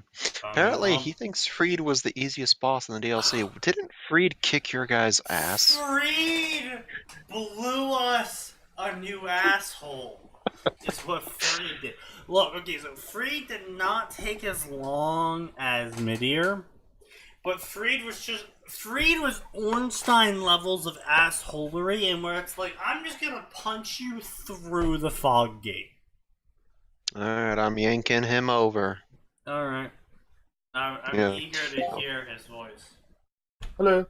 Yeah. Oh, wow. Freed was fun though, but that's coming from someone who loved the Maria fight from Bloodborne. So Freed is so easy because she does that anime walk every time you start the battle, right? So if you're in co-op, one guy is literally miles away from her while the other guy is just coming out of the fog wall right behind her, right? Free backstab. You don't understand. Freed was broken for me because the AI in every single game ever absolutely hates me. And so Freed would always go invisible and would always do the super backstab execution move. and that would destroy like 3/4 of my health because I was a sorcerer. Oh, sorcery builds. So Yeah, I would he's- just get fucking he always runs sorcery. executed. Like I would Why would walk you play a into the sorcerer fight without and I would be instantly executed. It's just like, oh my god. Oh no. The best part about it is that in the previous 2 games, he always had me there because I like playing tanky builds, so I tend to run heavy shield with heavy armor. Dark Souls 3, I never ran it with him. He ran it with Atin. Atin traditionally runs Goes Dex builds Agi, on his yeah. first build. Oh, He he's goes a Dex Dex. fan, right? Yeah, he's a So Dex fag. he- Yeah. Does he run the Uchi Gatana? No, he so- doesn't. No, he doesn't. Yeah, so essentially, I guess that's the way to put it. They were essentially trying to play an MMO raid with DPS And a and a sorcerer. DPS. That's it. Nothing else. They were That's, trying to run an MMO raid with 2 DPS. that's it. They had nothing else. They had no backup plan, It was no tank, no actually healer. hilarious because back in Dark Souls 1 when Max was helping me with Ornstein and Smo, Ornstein actually did his spear execution on me before I even entered the fog gate. I walked up to the fog gate and was spear executed by Ornstein before I could even enter. Sneaky, that's not what happened. You walked through the fog gate. The moment you walked through, Oh, you got knocked out. Right. Yeah. So I'm about to enter through the gate, and I just see Sneaky pop back out on the end of the street. I'm like, what? Yeah. That- Literally spear executed. And Max fucking lost his shit, and I was screaming. Something like that happened to me in Bloodborne. You know, that guy, what's his name? Big sword, glowy dude. That's actually Rape Horse. What was his name? Oh, Ludwig. Hey, Ludwig, right. So you know when he comes out of the cutscene, in the earlier patches, he would go active the moment he came out of the cutscene. He wouldn't do that amazing, oh, look at my sword, it's so cool thing, right? Yeah, He I started remember that. You know that one-shot thing he does where he brings up his sword and sends a beam at you? Oh, he just did that right out of the cutscene. I was standing right in front of him, so I got hit by both the sword and the beam. I remember That day thing one Ludwig. blows you, right? I think I had to do day one Ludwig in New Game Plus with 2 other people helping me, and this was before this was before everyone realized, like, oh yeah, Ludwig is the Ornstein and Smo, the DLC, and that he has stupid amounts of health. No, my And then favorite, health honestly. doubled. Max, if you think that's the worst bit, you know that attack didn't kill me. You know what killed me? Chikage. It was active, then he hit me, right? So a knockback, I had a little bit of health, I'm like, get up, one wild one, no. Oh. Sneaky for reference, the Chikage is the katana in Bloodborne. When you activate its transform state, it uses your blood to power up, so you slowly lose health over time. Oh. Yep. Yeah. Your power within Dark Souls 1, that's basically it. My I've favorite watched was people- honestly the Nameless King fight, in which I was helping someone and was like, boy, I hope we can help them. And as I'm entering the fog gate, I'm like, don't worry, we're professionals. And the second I enter the fight, the Nameless King performs the spear execution move on me and I die. And I'm just sitting there losing his shit with laughter. Professionals, guys. Don't worry, guys, I'm a professional. Instant kill. Can we just talk Bloodborne and Dark Souls the rest of the stream? I don't think I got it in me to go through any more of this fanfiction. Can we go for some like Dark Souls fanfics? So, you know. The Dark There's Souls some really, fanfics? really stupid Look, stuff. I am There are some drunk. good ones. Look, I admit to being mildly intoxicated. I do not have enough intoxication or alcohol in this home to be able to read a Dark Souls fanfic. I recently read a Bloodborne fic where this guy basically so this guy is kind of like hitting on the doll, and the doll's like, yeah, dude, you're my husband and shit now. And then he meets Maria, and Maria's like, yeah, dude, you're my husband and shit now. So he tries to take the doll out of the dream and Maria at the same time. So the doll basically possesses Maria's body and uses it to fuck him. I'm like, what the fuck am I reading? Why am I reading this? You just have that slow realization of like, someone Oh, because imagined this. it was well written. That's the worst thing. The guy had good English, and I'm like, holy shit. This Oh. guy's writing- That's was the building best kind. the way he was doing it was he was building something up. I'm like, yes, this is gonna be good. Oh yeah, so the doll has Maria's body and she's fucking yeah. Wow. Okay. Wow. Yeah. There's some really, really weird stuff in the Bloodborne section, at least. Okay. I'm considering all the Cthulhu-esque bullshit that happens in that game. I'm not surprised, but I am disappointed. All right, yeah. Max. There is a Bloodborne. There's a Bloodborne fanfic, which is literally. I think it's called Even Omake, if you must. It's every That is single all- chapter is basically this guy. He faces something and then he makes a fun about it. That's every chapter. Even But everybody else- Omake, should it please you, it Yes, apparently that one. just updated last week. Yes, that one. That one. Google, what the No, Google, I didn't hit home. Fuck off. Yes, Google. You must understand. Max is not the one drinking here. Although you should be. I mean, both you Shit. and Sneaky. Shit. Uh-oh. Do you drop your vodka? I tried walking to go throw something away, and I might have run into a couple walls on the way. Are you still running into things? Yes. Well done. Okay, yeah, yeah, Sneaky, we ever get that compound in the next 3 years, I am locking all of your alcohol away. Excuse that. me, I am perfectly functional, if a bit more accident prone when I am vodka. Well, it's either that or we make your streaming room padded, and I'm thinking a mix of both might be a good idea. That is probably a good decision. You should get like a proper studio and stuff, man. You're like a Twitch verified streamer now, so yeah. I mean, all the moolahs is gonna be rolling in now, man. Yeah, I wish. I certainly wish. Anyway, back onto the topic of the fic we're freaking covering.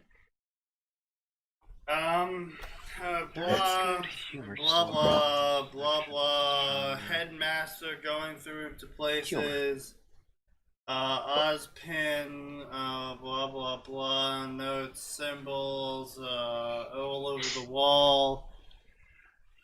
The perpetrator was a boy covered in a black bodysuit made of synthetic fibers and reached from his neck to his toes, covering his hands and his feet. The boy had a balaclava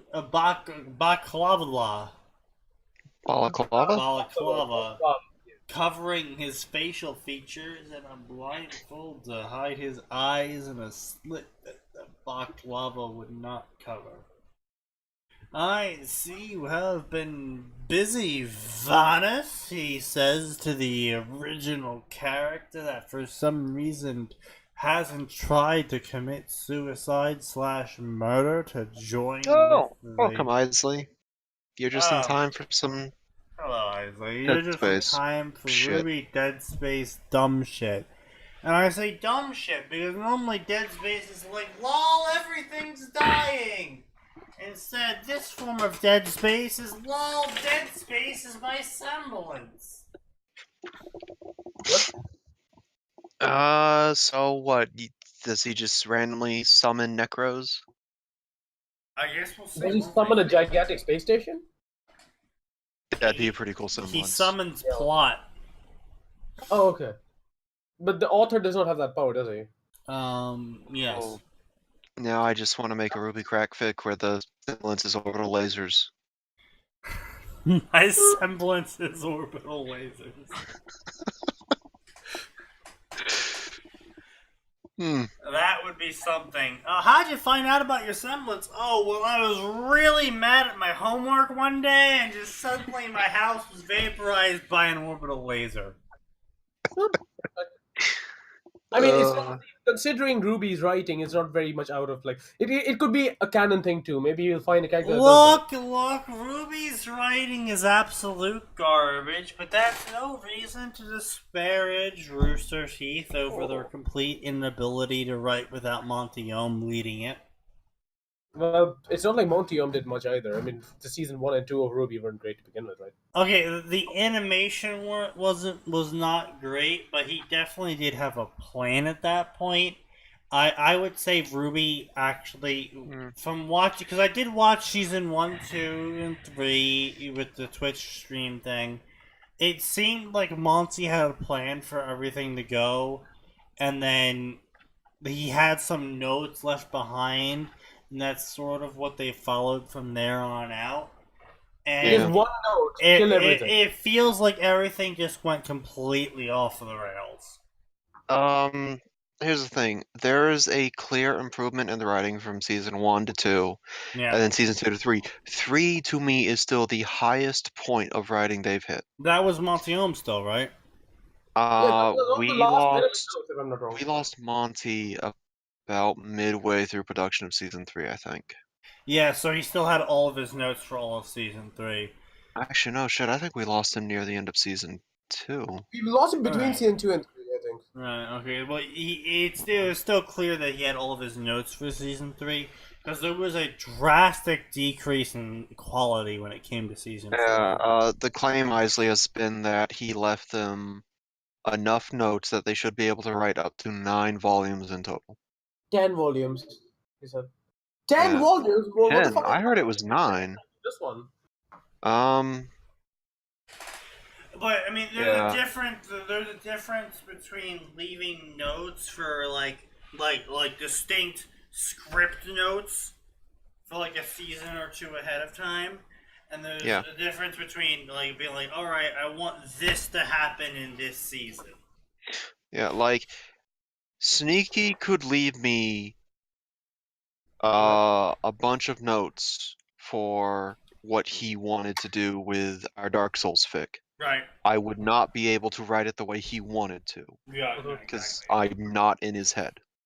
It's the I same thing can with make SCP. an approximation, but I'm not him. Right. Right. Exactly.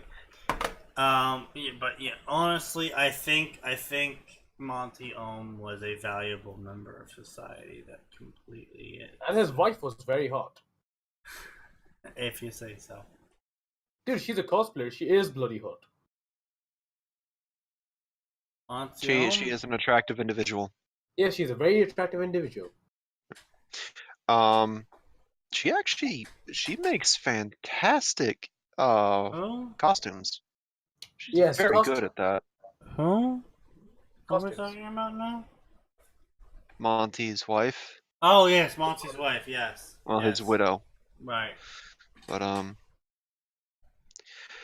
I saw someone claim that the notes were left on a napkin and that was it, and I'm not sure how true that claim is.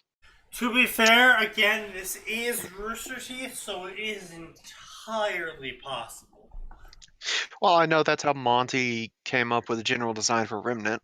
He splattered ketchup all over a napkin, mushed it up, and was like, all right, what do we got? And somehow ended up with a vaguely dragon-shaped continent out of it. To be fair, I mean, if we're gonna talk about stupid shit used to develop a story, freaking Wild Bow and his dice rolling for worm characters. It's just always gonna lead back to that, because that is by far the funniest method I've ever heard for deciding how to do a story. Let me just roll the fucking dice and see who lives and dies in my story. I don't even have any plot plans for them. It's just like, alright, boom! Arm Master's dead. Time to write a completely different story. Well, and you guys have seen all 5 scenes of Ruby, right? Yes. I have. Atin has. I have Sneaky's watched... seen bits and pieces of 1 to 3. I don't think he Yeah. saw 4. I think he'll hate 4, honestly. I could never make it past 2, honestly, and I write fictions for. I write like a fan fiction with that thing. I mean, that's what we're... The little sneak peek to everyone watching is we're actually planning... Well, I say we, but I feel like it'll basically be Max and I again. Is, because I'm not overly familiar with Season 1, yeah, I did see it, a little parts of it during... I watched like basically like half of it during the Twitch Ruby stream. Yeah. Max is basically been more or less my DM, and we're gonna basically be writing my reaction as a alternate personality of Ruby's. That's gonna be fun. No, you're not an alternate personality. You're just stuck in her head. Yeah, I know, but it's basically That's not an alternate personality. Yeah. That's something far worse. Well, considering you two are writing it, it's not going to come out anytime before 2020, is it? No, it is likely that it will not see the light of day until at least 2025. I mean, if like Max was writing it alone, I could imagine like it would come out in like a day or two, considering his Mega Man fic. But two of you together don't have a very, very consistent track record. No, I have a very poor track record when it comes to writing fictions, and that's more or less because I'm absolute shit at thinking about things creatively. So it takes a super long time for me to write shit, especially with my new job where I'm writing basically for 8 hours straight a day. What are you doing? I thought you were doing something in like Classified. Oh, Yeah. that's tricky. Somebody told me in chat, I guess. Yeah. I think I'm doing classified. all right.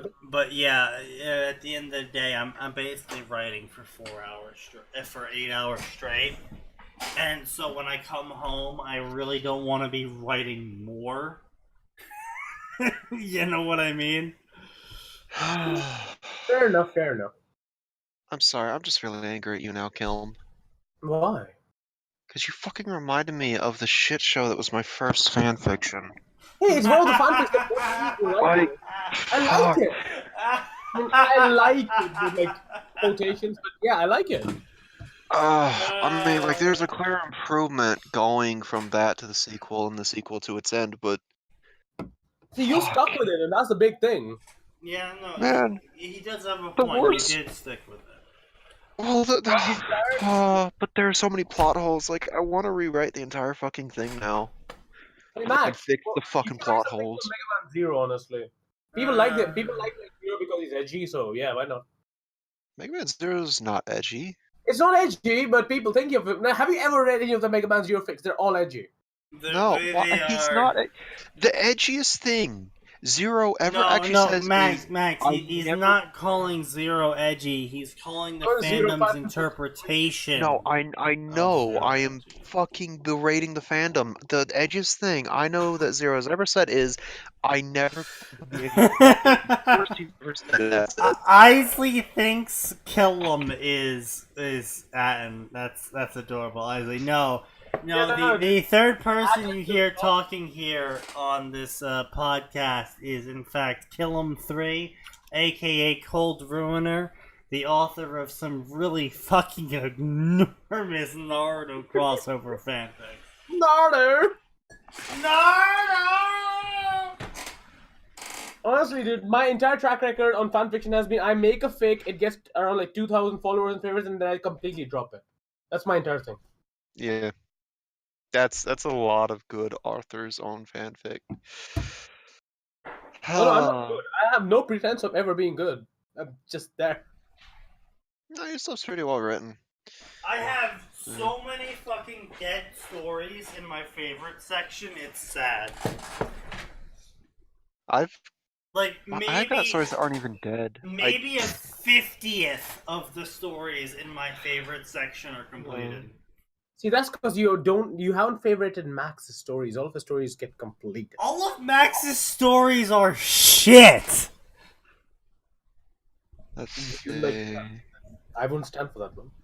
No, I don't. Not all my stories are complete. Like, I've actually some of the stories I even start chapter 1 with.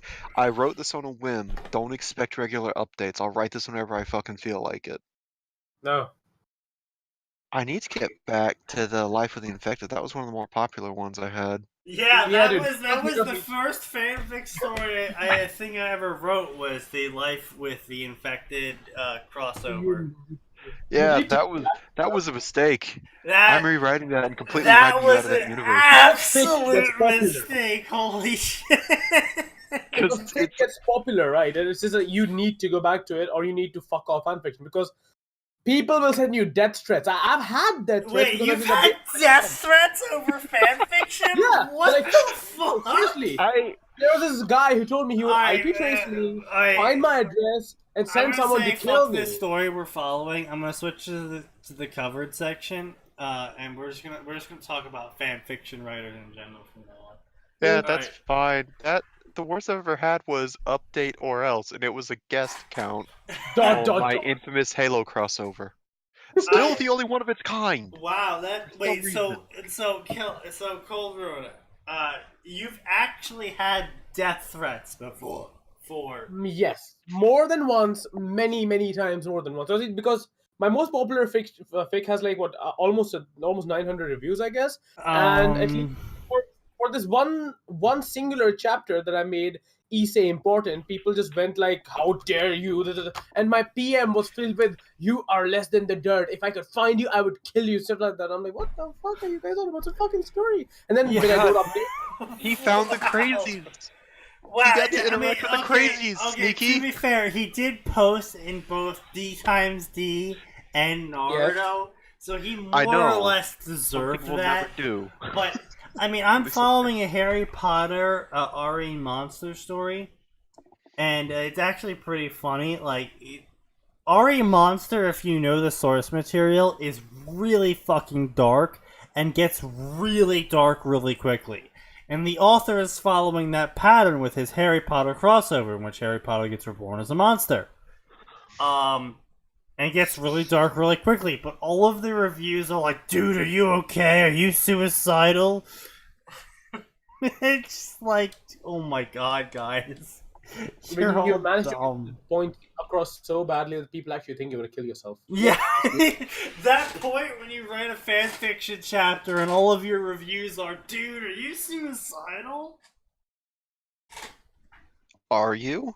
Oh, he isn't. He was both of us were sharing PMs back and forth, laughing our asses off at all these people are like, "Oh my god, the author's suicidal." And we're just like, "Are you guys fucking dumb?"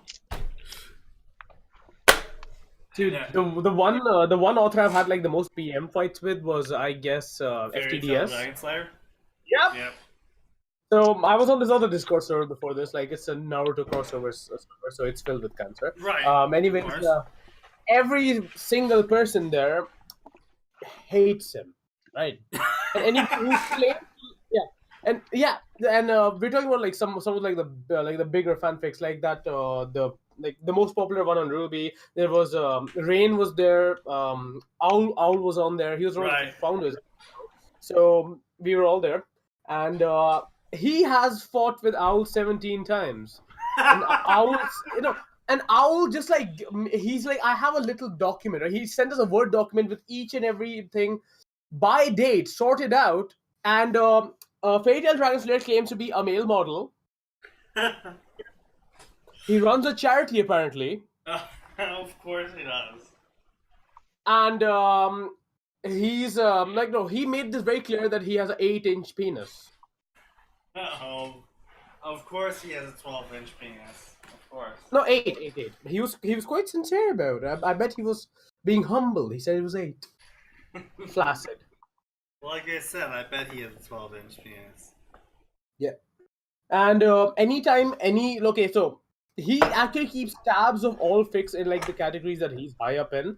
Oh, and whenever, yes, like, I'm aware. I have been assaulted by by Fairy Tail Dragon Slayer before. And whenever any of these fics crosses one of his fics, he throws a hissy fit. He has Oh, name dropped both me and Mara in one of his chapters. Oh, The he's one I told dropped you me. about- He's name dropped me before in one of his chapters. And, Yeah, go ahead. did you know about the fiasco, about the what was it called? The Patreon fiasco. Oh no, I want to hear about this. I knew he had a Patreon, and me and him got into a huge fucking fight over it. But go ahead.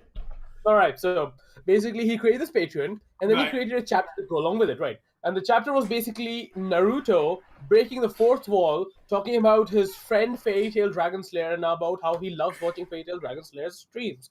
And then some other character asked him basically, Wait, do you played with him? How was it? How did you get to play with him? They're like, oh, if you become a patron, whenever he streams any co-op game, you may join him. Not on voice chat, though. You won't want to come in the way of his personality. It was something else. Basically, you were paying. God, fucking kill me. You were paying for the privilege of playing with Fairy Tail Dragon Slayer.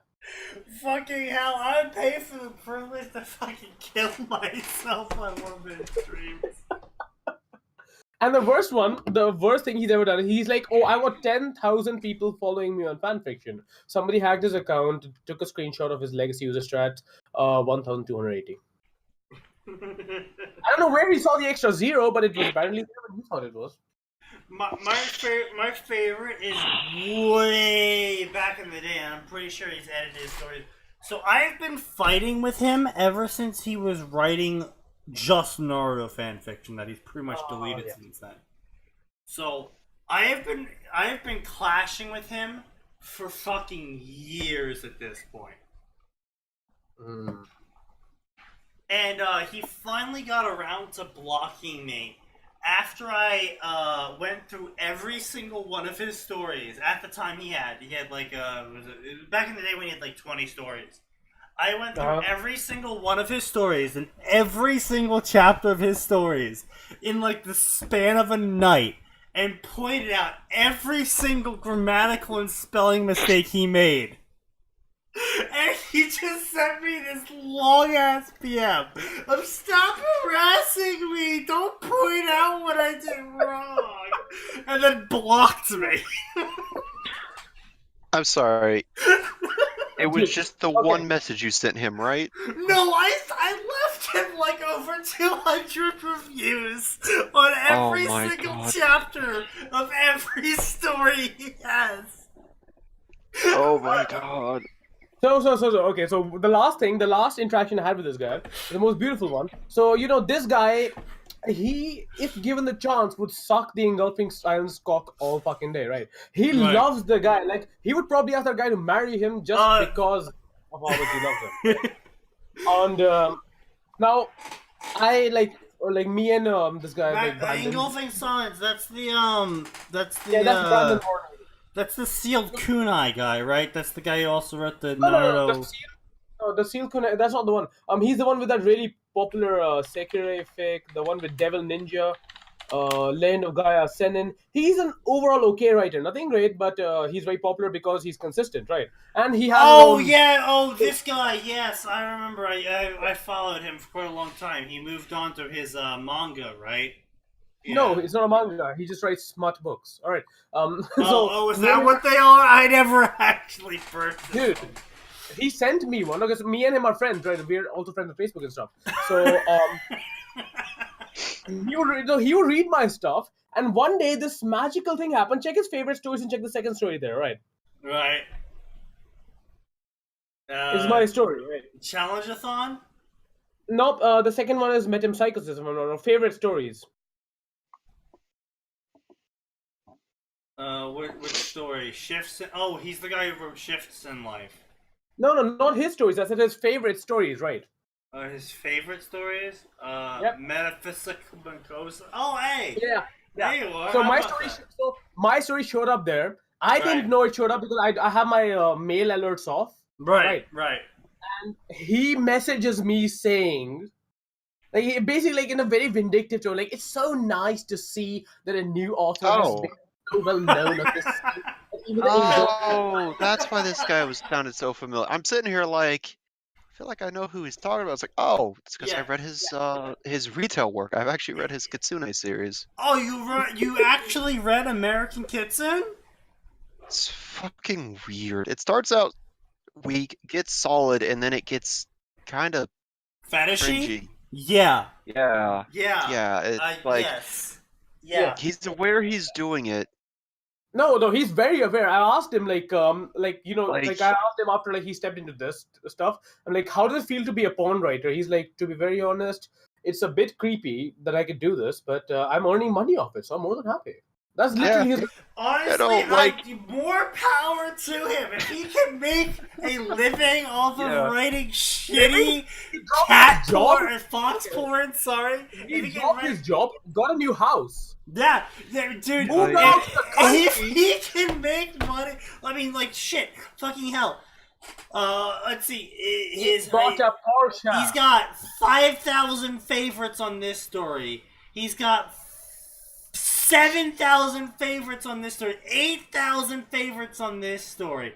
You know, if he can make a living off of selling shitty Fox Girl manga light novel porn, fucking power to him. Capitalism. You think that's it?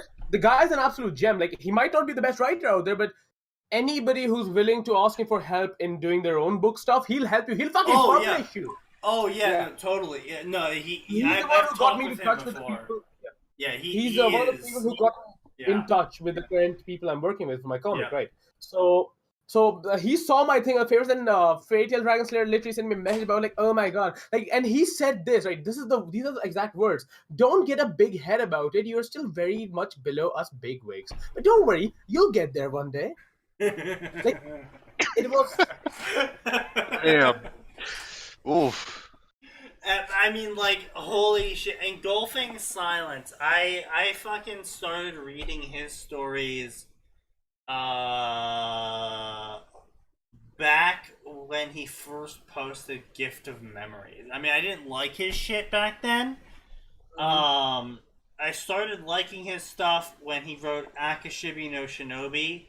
Oh yeah, that was an excellent was the story. only that, and with Gabriel Blessing, right? Gabriel Blessing wrote Yes, the Fate Gabriel one. Blessing, Ninth Sakurai Pillar, In Flight, and Akashibi no Shinobi were basically what kept me going through my time when I was working 70-hour work weeks. Well, exactly. Like, these guys were like, they knew how to say, like, okay, there was a lot of harems, there were people fucking all the Oh, time, but sure, yeah, there was a lot of harems, but it didn't matter. Their writing quality Was was not. enough to be like, I'm okay with this. yeah. And honestly, like, most of the, like, there are a lot of, like, harem fics that are completely lecherous on this site that are actually good. The Yeah. thing is, Fairy Tail Dragon Slayer thinks that his fics are in that category. They aren't.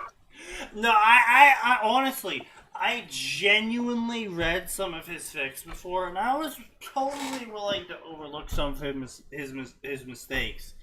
And then he got really creepy and really fetishy.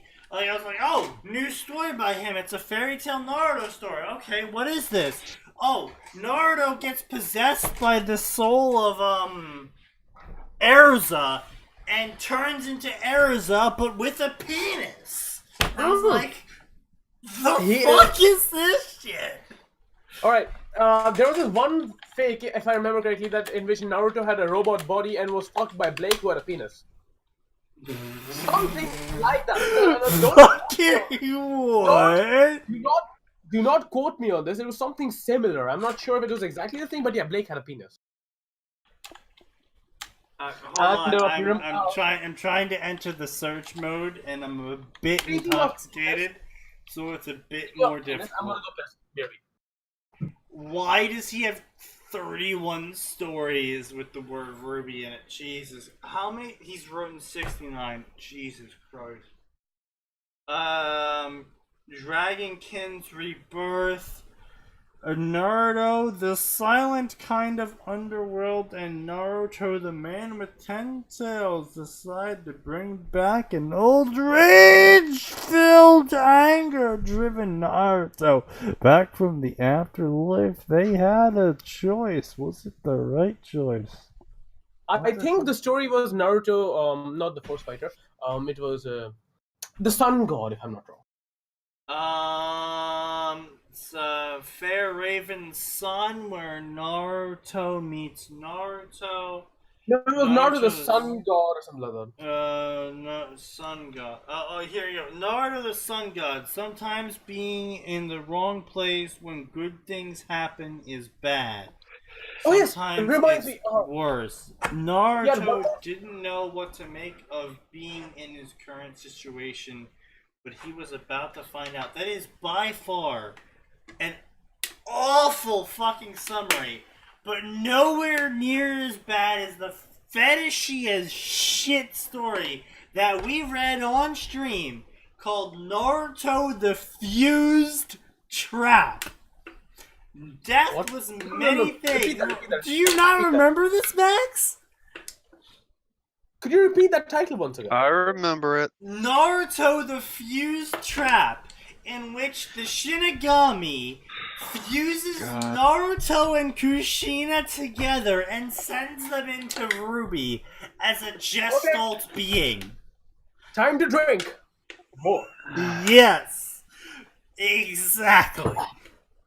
Bottoms of the beer. Oh, what was that one fan fiction, Sneaky? Was it Naruto sacrificed Hinata to bring his mother back so he could fuck his mom. Do you remember that one? Yes, that wasn't a fairy tale story. That was actually a story I read personally off stream, in which Naruto, they had the whole like genuine demon thing going on, and like Kushina was like in Naruto's mind, and it was like, Naruto, you should do this totally evil thing to Hinata.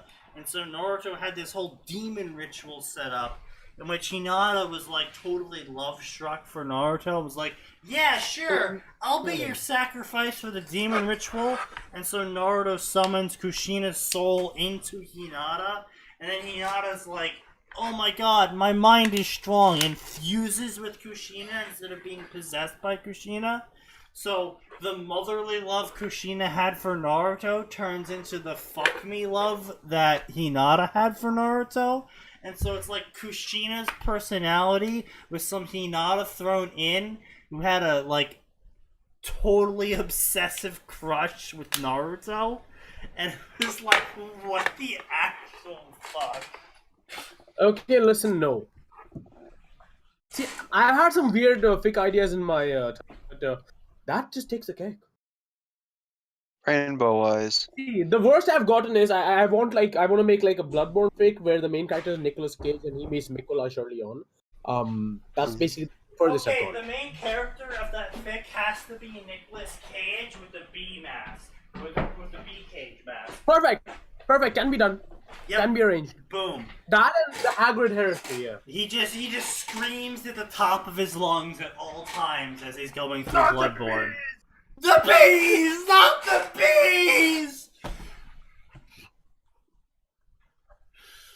Anyway, Between yeah, that and no. the Hagrid heresy, I don't know which one to write first. Honestly, I'm excited to read both. But, we were talking about really weird stories. On top of that story that I found, I think Pokemon has taken the cake in terms of weird as shit stories that I'm just like, what the absolute fuck is going on? No, Sneaky, no. My Indian heart can only take so much. You see, that is bad weird. Then there's good weird. Have you read the story called "Go Away, I'm Watching Porn"?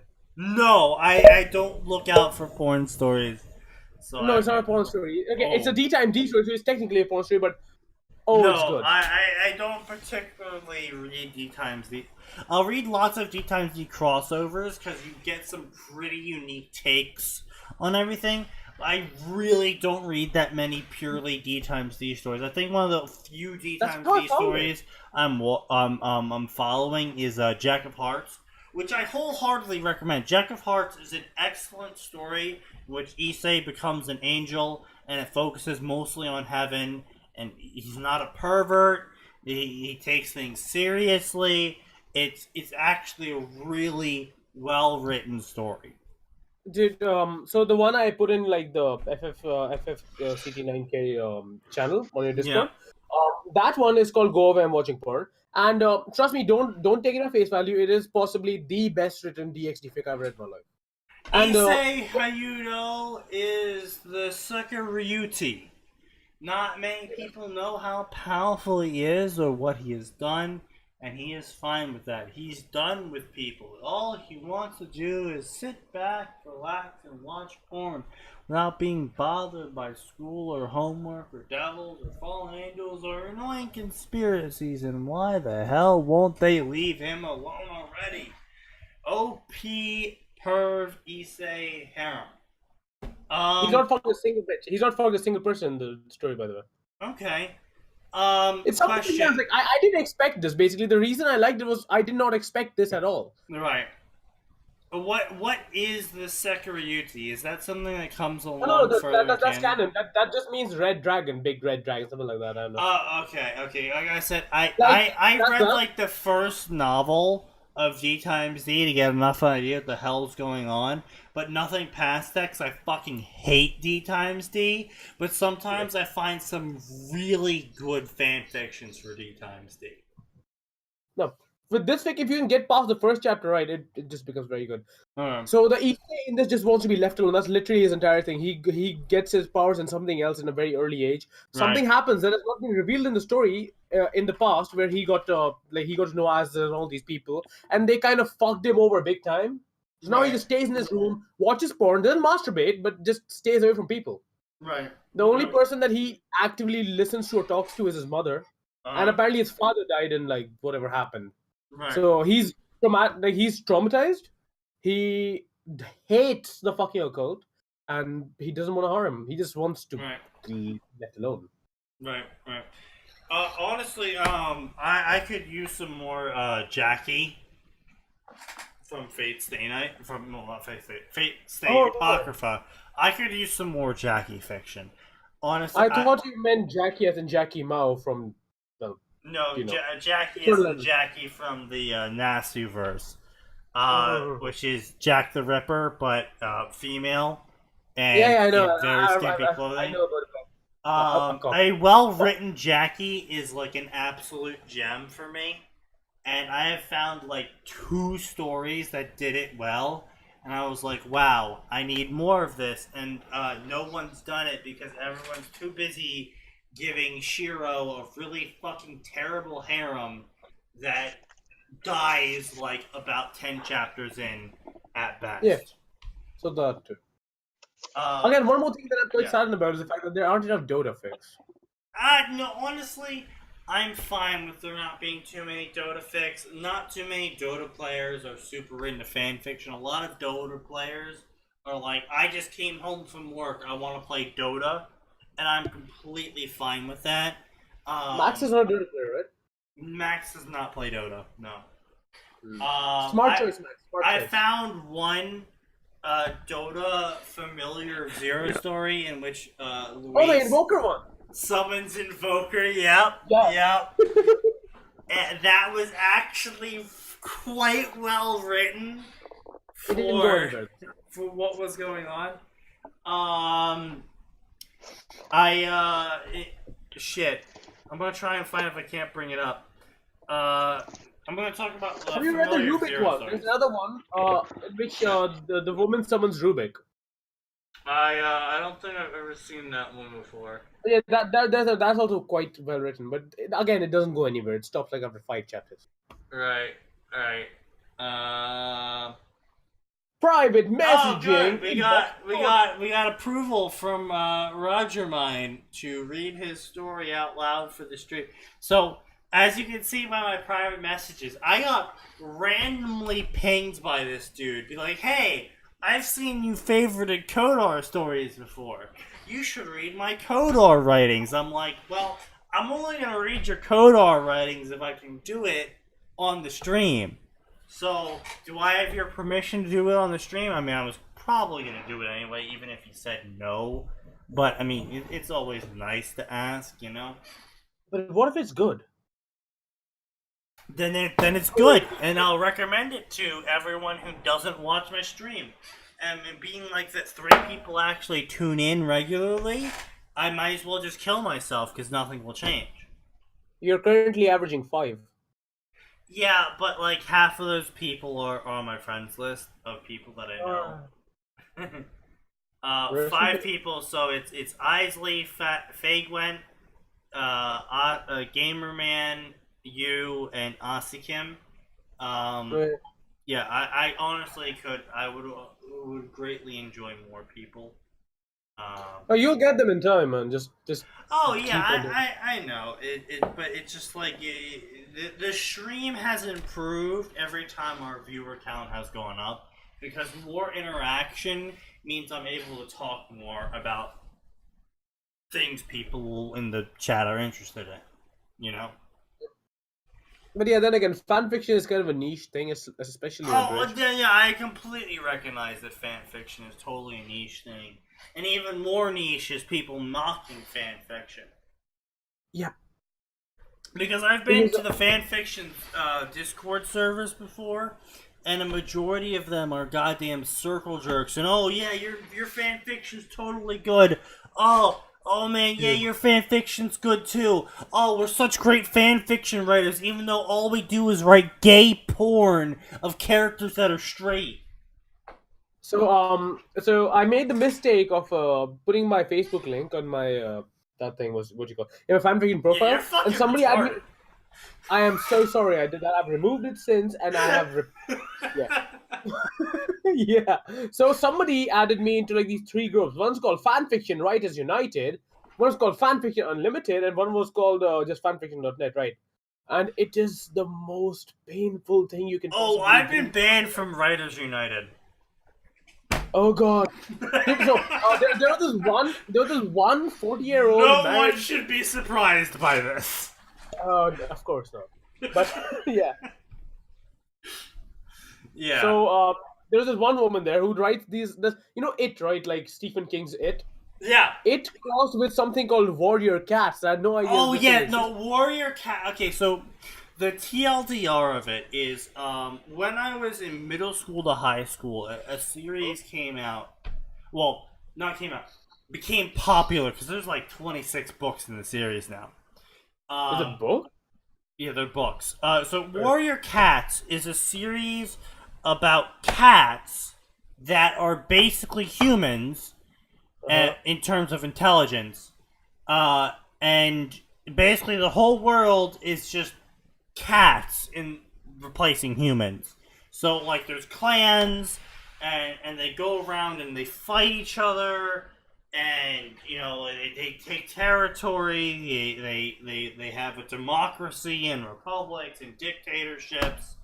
And there's an evil cat that starts trouble and shit. And basically it's take humans and replace all of humanity with intelligent cats. Oh, so like cars. But And then with cats. throw in some fantasy magic shit. Alright. Yeah, so basically this woman makes a crossover between It and Warrior Cats. Right. And she posted the entire chapter on the thing. Right. Then gave a link to her AO3, her Wattpad, no fanfiction.net, so... Look, no, if you don't... I'm not going to say fanfiction.net's a bastion of anything, because fanfiction.net is populated by absolute fucking trash authors and trash communities who promote these trash authors that have no reason to be exalted. But AO3... By far, if an author ever comes to you, or if someone of you ever meet someone on Facebook or anywhere that goes, "Oh yeah, I only post to AO3," it's almost guaranteed they post weird ass, fetishistic, degenerate garbage. Oh, there are, like, AO3 has like a filter that allows you to just like choose your fetish, I think. Oh, basically that's how. Look, they have. Look, that's one thing I actually really enjoy about AO3 is they have a really nice tag system where you're like, all right, I went to AO3 for a lot of Jurassic World fics. I was like, I want fucking stories about raptors, and I got a lot of stories about raptors. But the problem is that AO3 has no posting rules. Which means people are like, oh, no posting rules? Better be as degenerate as fucking possible. And they'll write like, Hermione times Draco rape brainwash fix. Oh, Or they'll write like, Naruto fucks every female in Naruto fics, but do he that in also fucking brainwashes fanfiction. them all times giantress fetish or something. Oh god. I mean, fucking everybody in a fandom is something that Fairy Tail is basically monopolized. AO3 is also known as Archive of Our Own, aka AOOO. Hey, get it? AO3, 3 O's. Ow. Yes, AO3 is more or less you need to submit a request to join the website. Anyone can read, but you need to submit a request to join the website to get an account to post fictions.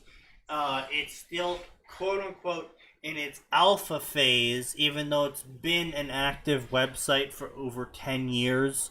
It's got no rules on it, and it was more or less a reaction to fanfiction.net's purging that occurred when people who didn't listen to the rules decided to post explicit porn and shit, and then it got deleted. So everyone's like, oh, how dare you delete the shit that breaks the rules? We demand a website where we don't have any restrictions on what we post. So AO3 was created.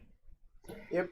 And they gave us such amazing gems as the fic where Elmo from what's the thing, Sesame Street Right. fucks this big biker dude from Sons of Anarchy. Yeah. So yeah, they made some real good art over there. Look, I have found some quality fics on AO3, but they're actually 99% of them have been posted elsewhere, like on fanfiction.net or Sufficient Velocity, or the infinitely inferior version of Sufficient Velocity, also known as the older Space brother, Battles! Space Battles. Ryugi's domain. Yes, it is the infinitely inferior version of Sufficient Velocity. Well, honestly, Sufficient Velocity just scares me, man. Sufficient Velocity is great. They have so It's named Sufficient Velocity, and whenever I think of that, I think of like what could follow this. Sufficient velocity for penetration, and that just scares me. I have no reason why. I do in fact like Sufficient Velocity and Space Battles strict adherence to the rules. If someone posts a pornography story on either of those websites, it's immediately shut down. There's a separate website for that, and they tell you to get the fuck out. And I really appreciate both of those websites' adherence to their own rules. I wish fanfiction.net followed them, because honestly, I don't want to have to explain to my aunt why her 7-year-old son went on Kingdom Hearts and only found gay fanfiction. Explicit gay fanfiction. And it's I just remember like, that story. I don't want to deal with that. I don't think that should be a thing. That's why I'm so fucking hardcore for the rules for fanfiction.net and other websites. If a website says, hey, don't do this, don't fucking do it. There's several stories in my favorites list that break those rules, and I've reported those stories. Like, I'm not... If we could get enough flags on Fairy Tail Dragon Slayer's account, do you think that all of the stories could be deleted? I would fucking convert to a religion if Fairy Tail Dragon Slayer could be deleted. Why don't we do it? We've got like a little group here. I've got around like 1,000. We don't have enough people. We need at least 100 I do. people. I do. Alright, well, but that Can this be done? No. If you think this can be done, we can actually give it a try. Yeah. Alright. I'm doing it. Yep, alright. Well, I just want to say here and now, due to my relationship with Twitch, that I had no part in this, and at no point in time did I encourage But he will worship me back in form of flagging or harassment.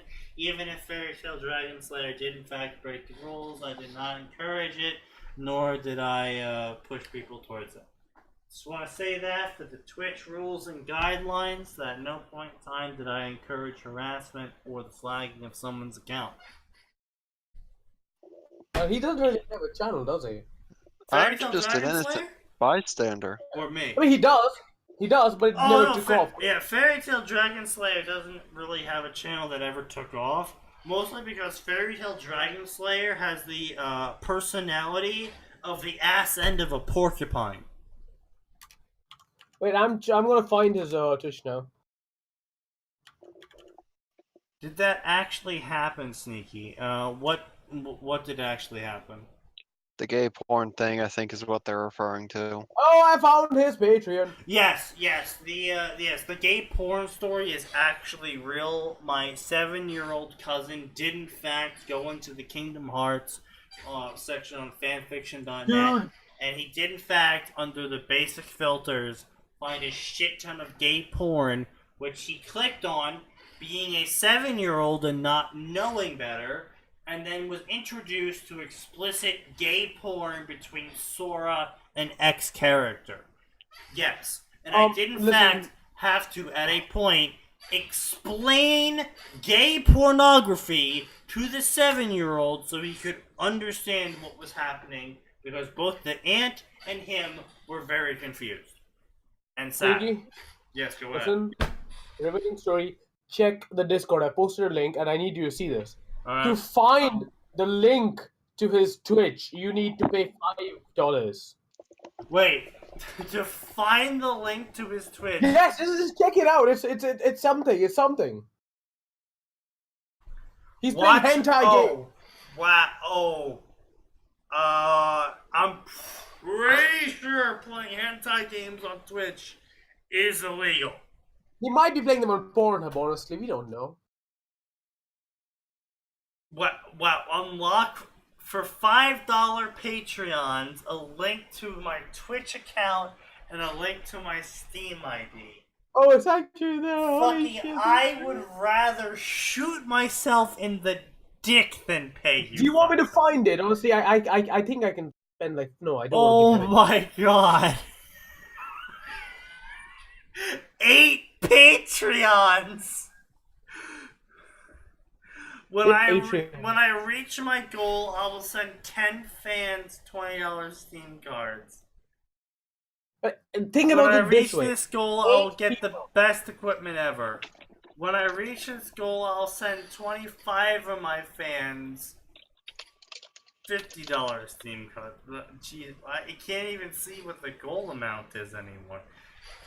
As a plug, I have a Patreon found down below that donates to the group itself. So whether you like me, you like Atin, or you like Maxie here, yeah, you can donate to us and support this podcast, support our future broadcasts, or just support us in general so we can reach ourselves out of debt and stop paying such a massive amount to people that really shouldn't be owed money. I'm sorry, mate. I'm sorry, I can't do that, man. There's no hentai. Unacceptable.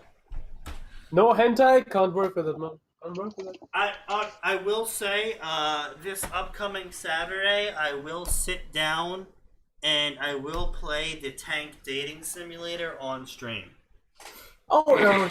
Alright, that's perfect. That's amazing. That's something I'm looking forward to now. The thing with your aunt, guys, can I get a play-by-play? I have no idea what's going on. There's no real play-by-play. It's become more or less a Fairy Tail Dragon Slayer hate stream, because Fairy Tail Dragon Slayer is about the highest you can achieve in terms of scum and villainy, at the same time be popular. Fairy Tail Dragon Slayer TV tropes. Wait, does he really have a TV tropes? No, he does not. Okay, thank God that TV tropes still has enough standards. I'm pretty sure there is a TV trope somehow for his fix, because people do that, man. People do that. Well, yeah. Admit it, Sneaky, I'm secretly a fan of his. I was a fan of his. I'm not going to not admit it. I was, like, 3-4 years ago, a fan of his. I did follow quite a few of his stories, excitedly. And I liked where they were going in some of them. But, this was before he was, like, full 100% power wank. Like, this was just mild power rank, and I just kind of enjoyed, like, you know, post-Sage Naruto and X World. It really wasn't anything more than post-Sage Naruto. It wasn't like post-Sage Naruto times 10 billion X World like his current stories are. It was just, hey, it's post-Sage Naruto and X World, and everyone reacts to it, basically.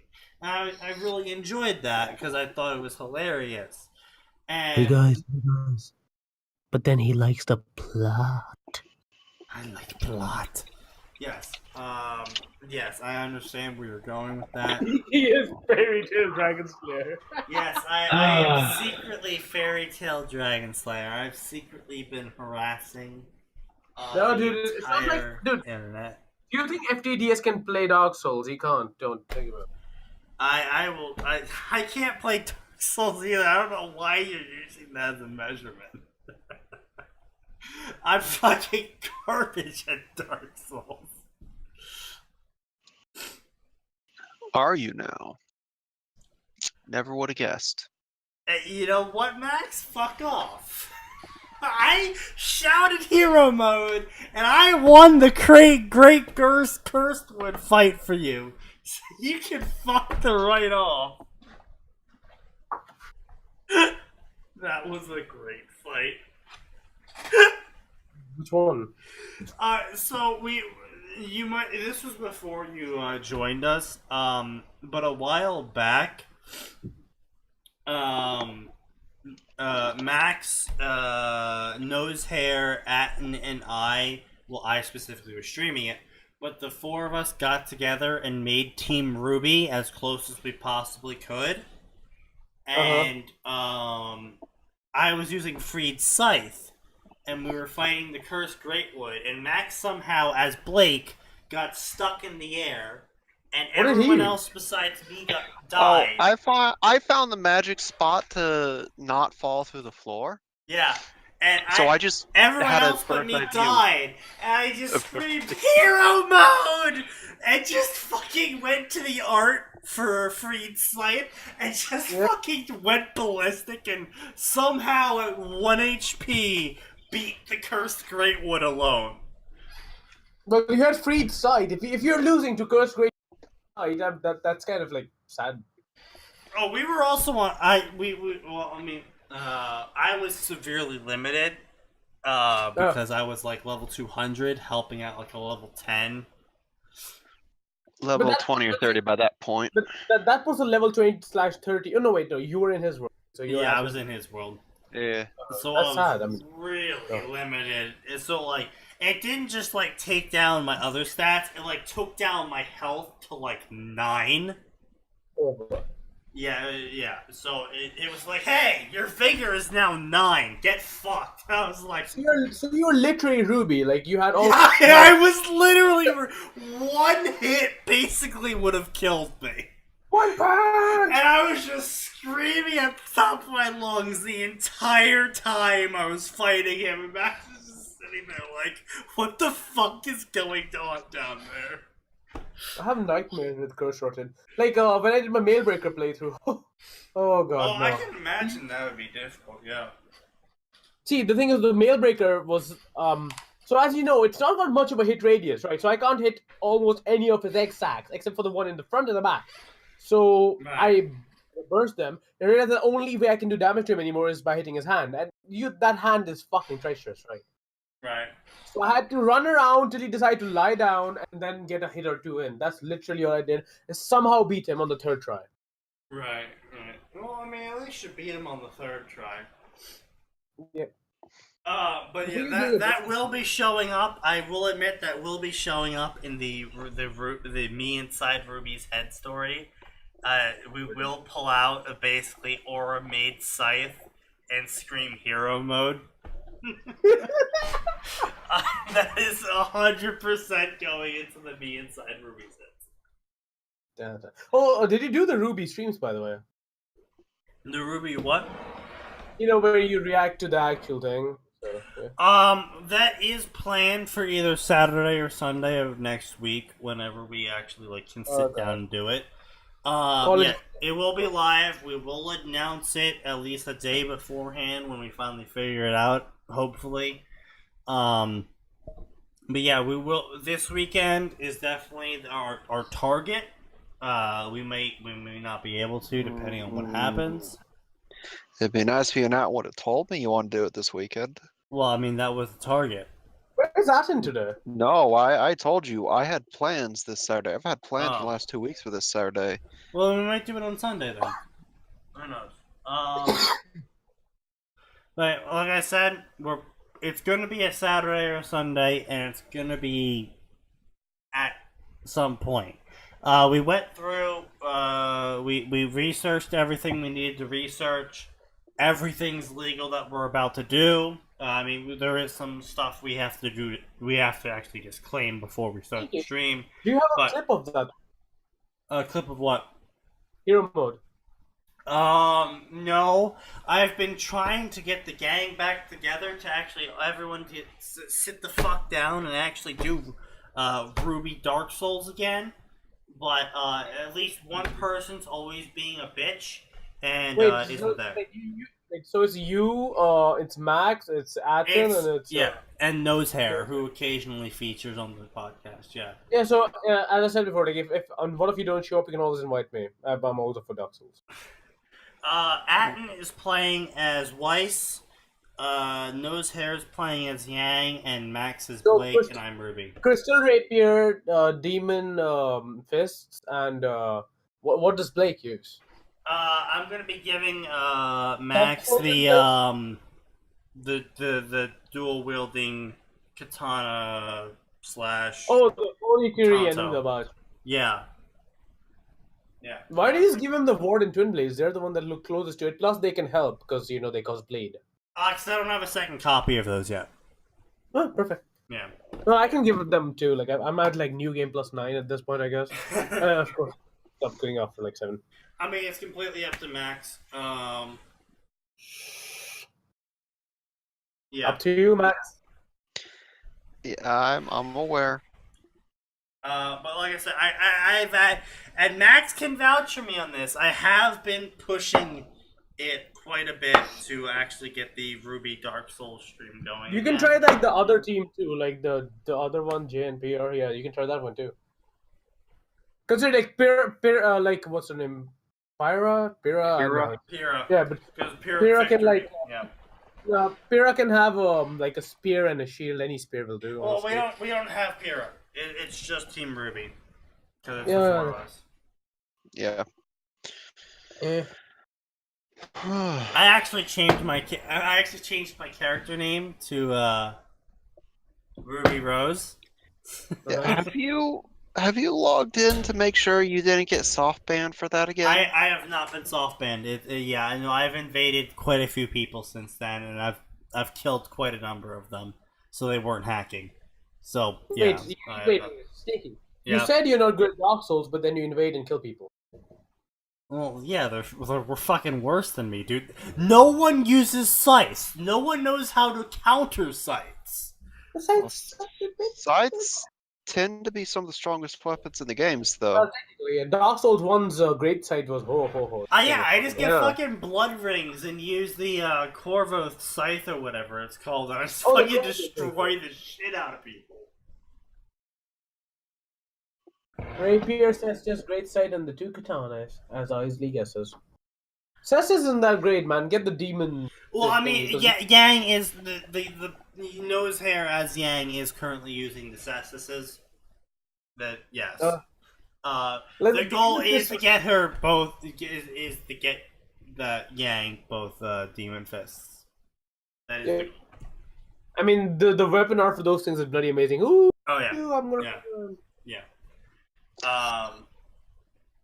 Like the way I've been playing PvP for the last like almost a year is I play the Lothric space program. What I do is I get the Lothric Knight greatsword, right? Yeah. And its charge attack is basically the uppercut thing, right? And that's space program. It's beautiful. Oh. I can just see that flying away. Fair enough. Fair Yeah, enough. that was affectionately referred to as Batter Up back in Dark Souls 2 with the Ultra Great Sword. Oh god. God, the Ringed Great Swords were fucking fantastic additions in DLC. I'm just so oh yeah, the flappy wing weapons, yeah. I loved the ringed greatsword so much because I finally had the hyper armor I was used to from Dark Souls 1 until they nerfed the shit out of it. You mean poise for the boys? Yeah, it was great. I had my big boy poise again. And then it was taken away from me a month later. Rest in peace. No one likes the new poise. Well, I've not met a single person who likes the new poise system. I think like the split leaf greatsword still has like decent hyper armor. Plus, it has that insta kill thing. You know, like the two attacks into R1 into R2. That's not good. Yeah. It really should not be an the instant dual kill. greatsword. Oh yeah, it's still ridiculously overpowered. I don't PvP to kill people. I PvP to shitpost, and so I totally go in as close to Ruby Rose as possible, and I lose a good maybe 60% of the time because people are doing cheap stuff like the dual greatswords or the door shield. You think but- that's cheap? Dude, I don't care. I'm not going in there to win. I'm going there to shitpost. That's I'm sorry. I just found that you want cheap, do a wall build. Great shield on your back, great shield at the front. Like the Hobble's great shield defends on tackle on running charges. Sword twin blades, insta kill combo. Yeah. Oh, Yeah, I got but there's just something about beating someone's face in with a shield that's really appealing. Oh yeah, like back when we had the Havel's great shield with Samo's armor thing. Yeah. No, not even that. Like in Dark Souls 3, all the great shields, like Hobble's great shield, when you're doing a running charge, it still defends. I've had people swing at my great shield and bounce off in the middle of me hitting them with it as a result. Yeah, no, and they don't know what to do. Shield items defend even when they're being used to attack, and it's really fucking annoying. Yeah, people don't know how to handle it. And when you're running a hovel build, but you replace the dragon tooth with, say, the Another twin shield. door shield, Yeah. it really confuses the fuck out of people when you start switching between hobble shield and the door shield. The door shield was Miyazaki's meme. He put that in just to make sure that people shield was 100% the meme, and the lightning arrow was 100% the troll of Miyazaki's part. But if you want the ultimate meme of the fucking DLC, then you know those big shields with the dragons on them? Yeah, that. Oh, because they breathe fire, right? Yep. Oh yeah, those things are great. Have They're that hilarious. and have like the dragons, the like what is it called? The dragon's headstone, whatever the fuck it's called. Yeah, that. And the next thing you know, you're basically fire. You are fire. But speaking of pyromancies, everyone who loves pyromancy should check out the Dark Souls story we have linked down below, because there's a shit ton of pyromancy in it, and lots of stuff explodes. I didn't like pyromancy till I had that thing, the ascending flame. Oh yes, yeah. Don't worry, that's what's about to happen in the latest chapter of the Dark Souls fic. Whenever we get around to releasing it, it's around the 12k out of 18k words done. It's the ultimate cheese strat. You just build up enough and you weapon out. Oh, I've got my assist back. Yeah. What do I do now? Oh, kill more people. Okay, get my assist back. Mana people. It's beautiful. Yeah. My first Dark Souls 1 speedrun was actually pyromancy because it's the easiest and most convenient one to do. Because you don't need to level up. You need to put fucking points into your pyromancy, and next thing you know, you're doing like shit ton of damage. Yeah. Oh, I'll go for the pyromancer. Arrow to the face. I'll go for Hovel. Fireball. Greater chaos fireball. Lava fireball. Fuck you, fireball. I'll go for the pyromancer. Arrow to the face. I'll run away. That invader was not having a good day. Like, oof. I used to have like this theory, right? Earlier, whenever I was a Rosario's fingers kind of guy. Yeah. Even so, I used to invade people, and anytime I saw a pyromancy, I'm like, nope, separation, nope, NOPE, nope. And the worst thing is they would take that one spinny sword. What is the name? The Exile Curve's great sword. Yes, the whirlwind leaf sword. Yeah, that. It was the ultimate mob killer because he would just do his weapon art and then follow it up with a fucking fireball, and the next thing you know, 4 people dead. And like, oh yeah, I wanted them to. Yep. I wanted them to gank me to show how amazing I am. Yeah, that. Yeah. There's also the one that inflicts bleed. It's the Corvos Great Scythe. It inflicts bleed on both the player and the person they're attacking. But all I do is stack bleed resistance, so I have a really fucking large bleed bar. And Of course. I am the. You're that guy. And then I apply fire pyromancy to the scythe, and then I just basically murder the fucking shit out of people. Pyromancy. Congratulations, Sneaky. You're now the same tier as Katana Fucks. Yeah. Okay, so. Oh yeah, the frayed blade. The frayed blade. I'm sorry, it's just the great worst. shield that inflicts bleed damage. Yep. There is one. I think it's I think it's Kirk's shield. If I'm not wrong. Kirk's shield? That's not great shield though. That's a buckler. Kirk's shield does inflict bleed. That's a buckler though. Yeah. Yeah, I'm just glad that they have Kirk in this game. He was like my favorite summon because he would never be able to do anything. Have you read our Dark Souls story yet? Yep. Because we have showered love upon Kirk. It's the bone wheel shield, I think. Yeah. The bone wheel shield. Kirk was an unwilling participant of the Lothric space program. He was the first one to be the first, so he was the first person who I managed to parry and then into the charge attack space program. It was divine. It felt good. Did you read everything we've currently published, or did you only read the first chapter? Oh, the first chapter. Then I got drunk and I went to sleep. Fair enough. I definitely recommend you should read the whole story because we shower. If you like Kirk, we shower Kirk with love, and we have an amazing scene with him. Still, that's probably the best writing for that entire chapter. Oh god, without a doubt, we had the absolute best scene of our story at that moment with Kirk. Alright then, I think I've got something to read for tonight. If I don't get drunk and pass out again. I'm only remember 9 years, yeah. There is a great shield that inflicts bleed, by the way. It is the bone wheel shield. Yeah. Oh! Right.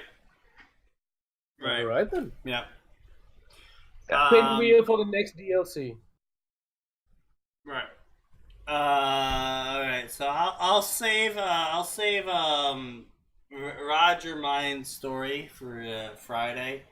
Both because Atin isn't here and he's a huge Star Wars fanatic. And, because I miss Atin, man. I mean, Max is all nice and stuff, but Atin, he just breaks and whenever you're talking, he breaks and he's like, yeah. So this is what pisses me off, and then he gives Atin has a good habit of just fucking raging out. Yeah. I need to go back and watch the 2 weeks of streams that I missed. Because sticking all 3 of us in a room gets some interesting back and forth. Sticking just those 2 in a room is... Without Max there to calm us down, me and Atin just kind of amplify off each other.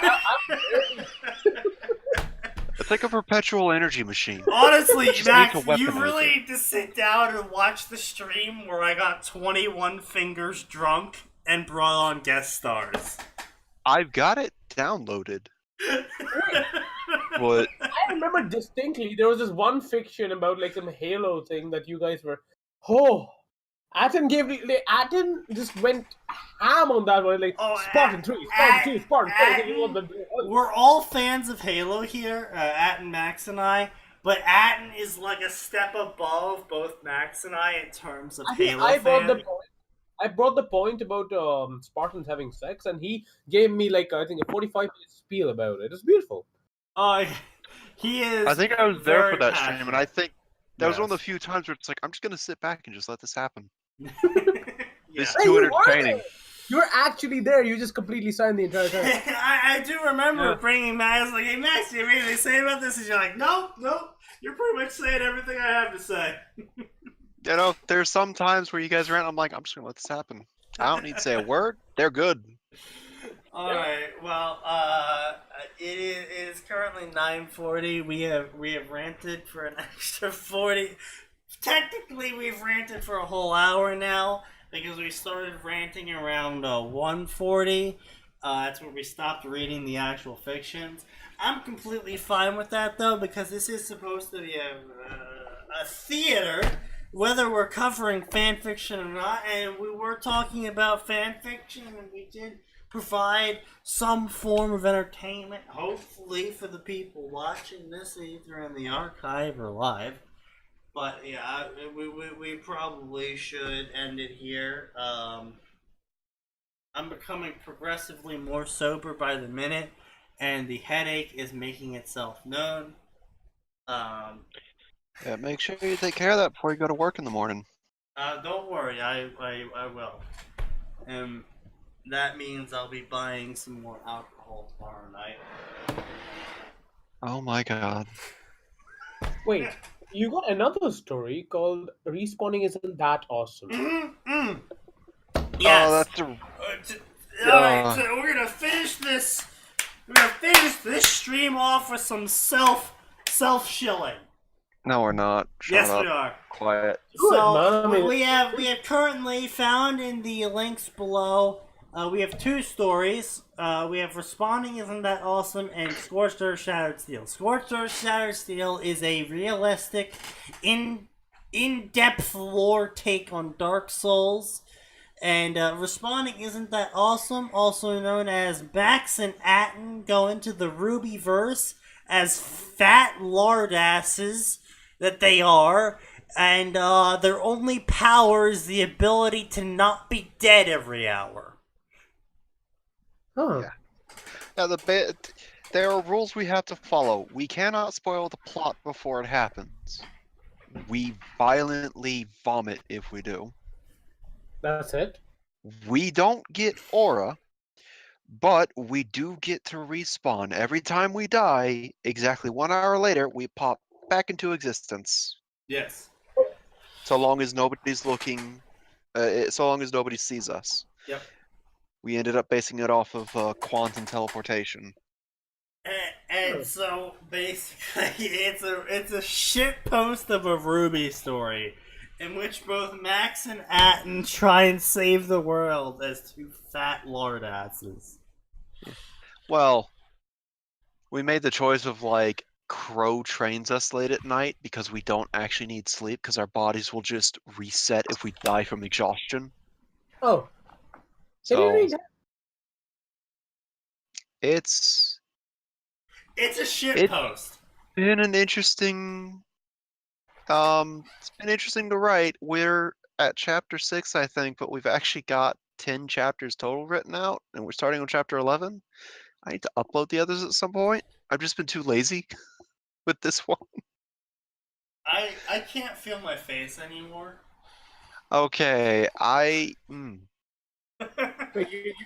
make sure you sleep on your stomach tonight, buddy.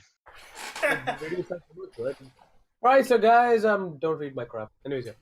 Everyone should go and type into Google "Cruel Ruin" and read all this fanfiction and put comments on it like you're gay and eat dick. Yes, I am gay and I do eat that. Sorry. Exactly. Boom.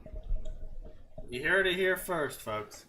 Anyway, thank you everyone for joining us tonight, even if we did go a little bit off topic near the end. And by near the end, I mean for nearly an hour. Yeah, I think You we might need with these kind of that, streams or every the- now and again. To be fair, though, the fics we were covering were basically hot garbage. Hope you all enjoy it. I hope you come on down to the Friday stream, in which we basically do the same thing with probably the same level of intoxication by me.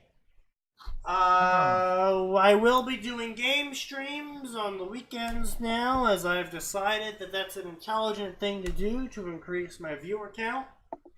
Another thing to encourage is tell your friends, don't tell your family, and tell people you hate to come to this stream. It'll be fun all around. The more people we get, the better things get for everyone. And the drunker Sneaky gets, I'm sure. Probably, honestly. I mean, I did give him $5, so I guess. Honestly, the more money I make, the more I can afford in alcohol, which means the more I can drink per stream. And while technically speaking, I am supposed to, by Twitch guidelines, say, kids, don't do alcohol until you're old enough to do alcohol, and people who are old enough to do alcohol don't do alcohol. I have fulfilled my obligations as a Twitch affiliate. Yeah. I'm pretty sure they probably won't nail you to the wall unless you start doing face cams while drinking. No, they don't even do anything about that. I drink and I vape on my streams. Nobody gets it. Thank you all for joining us. Keep in mind, there is one phrase that you should always have in the back of your mind when you come to this stream. For there is always more, and it always gets worse.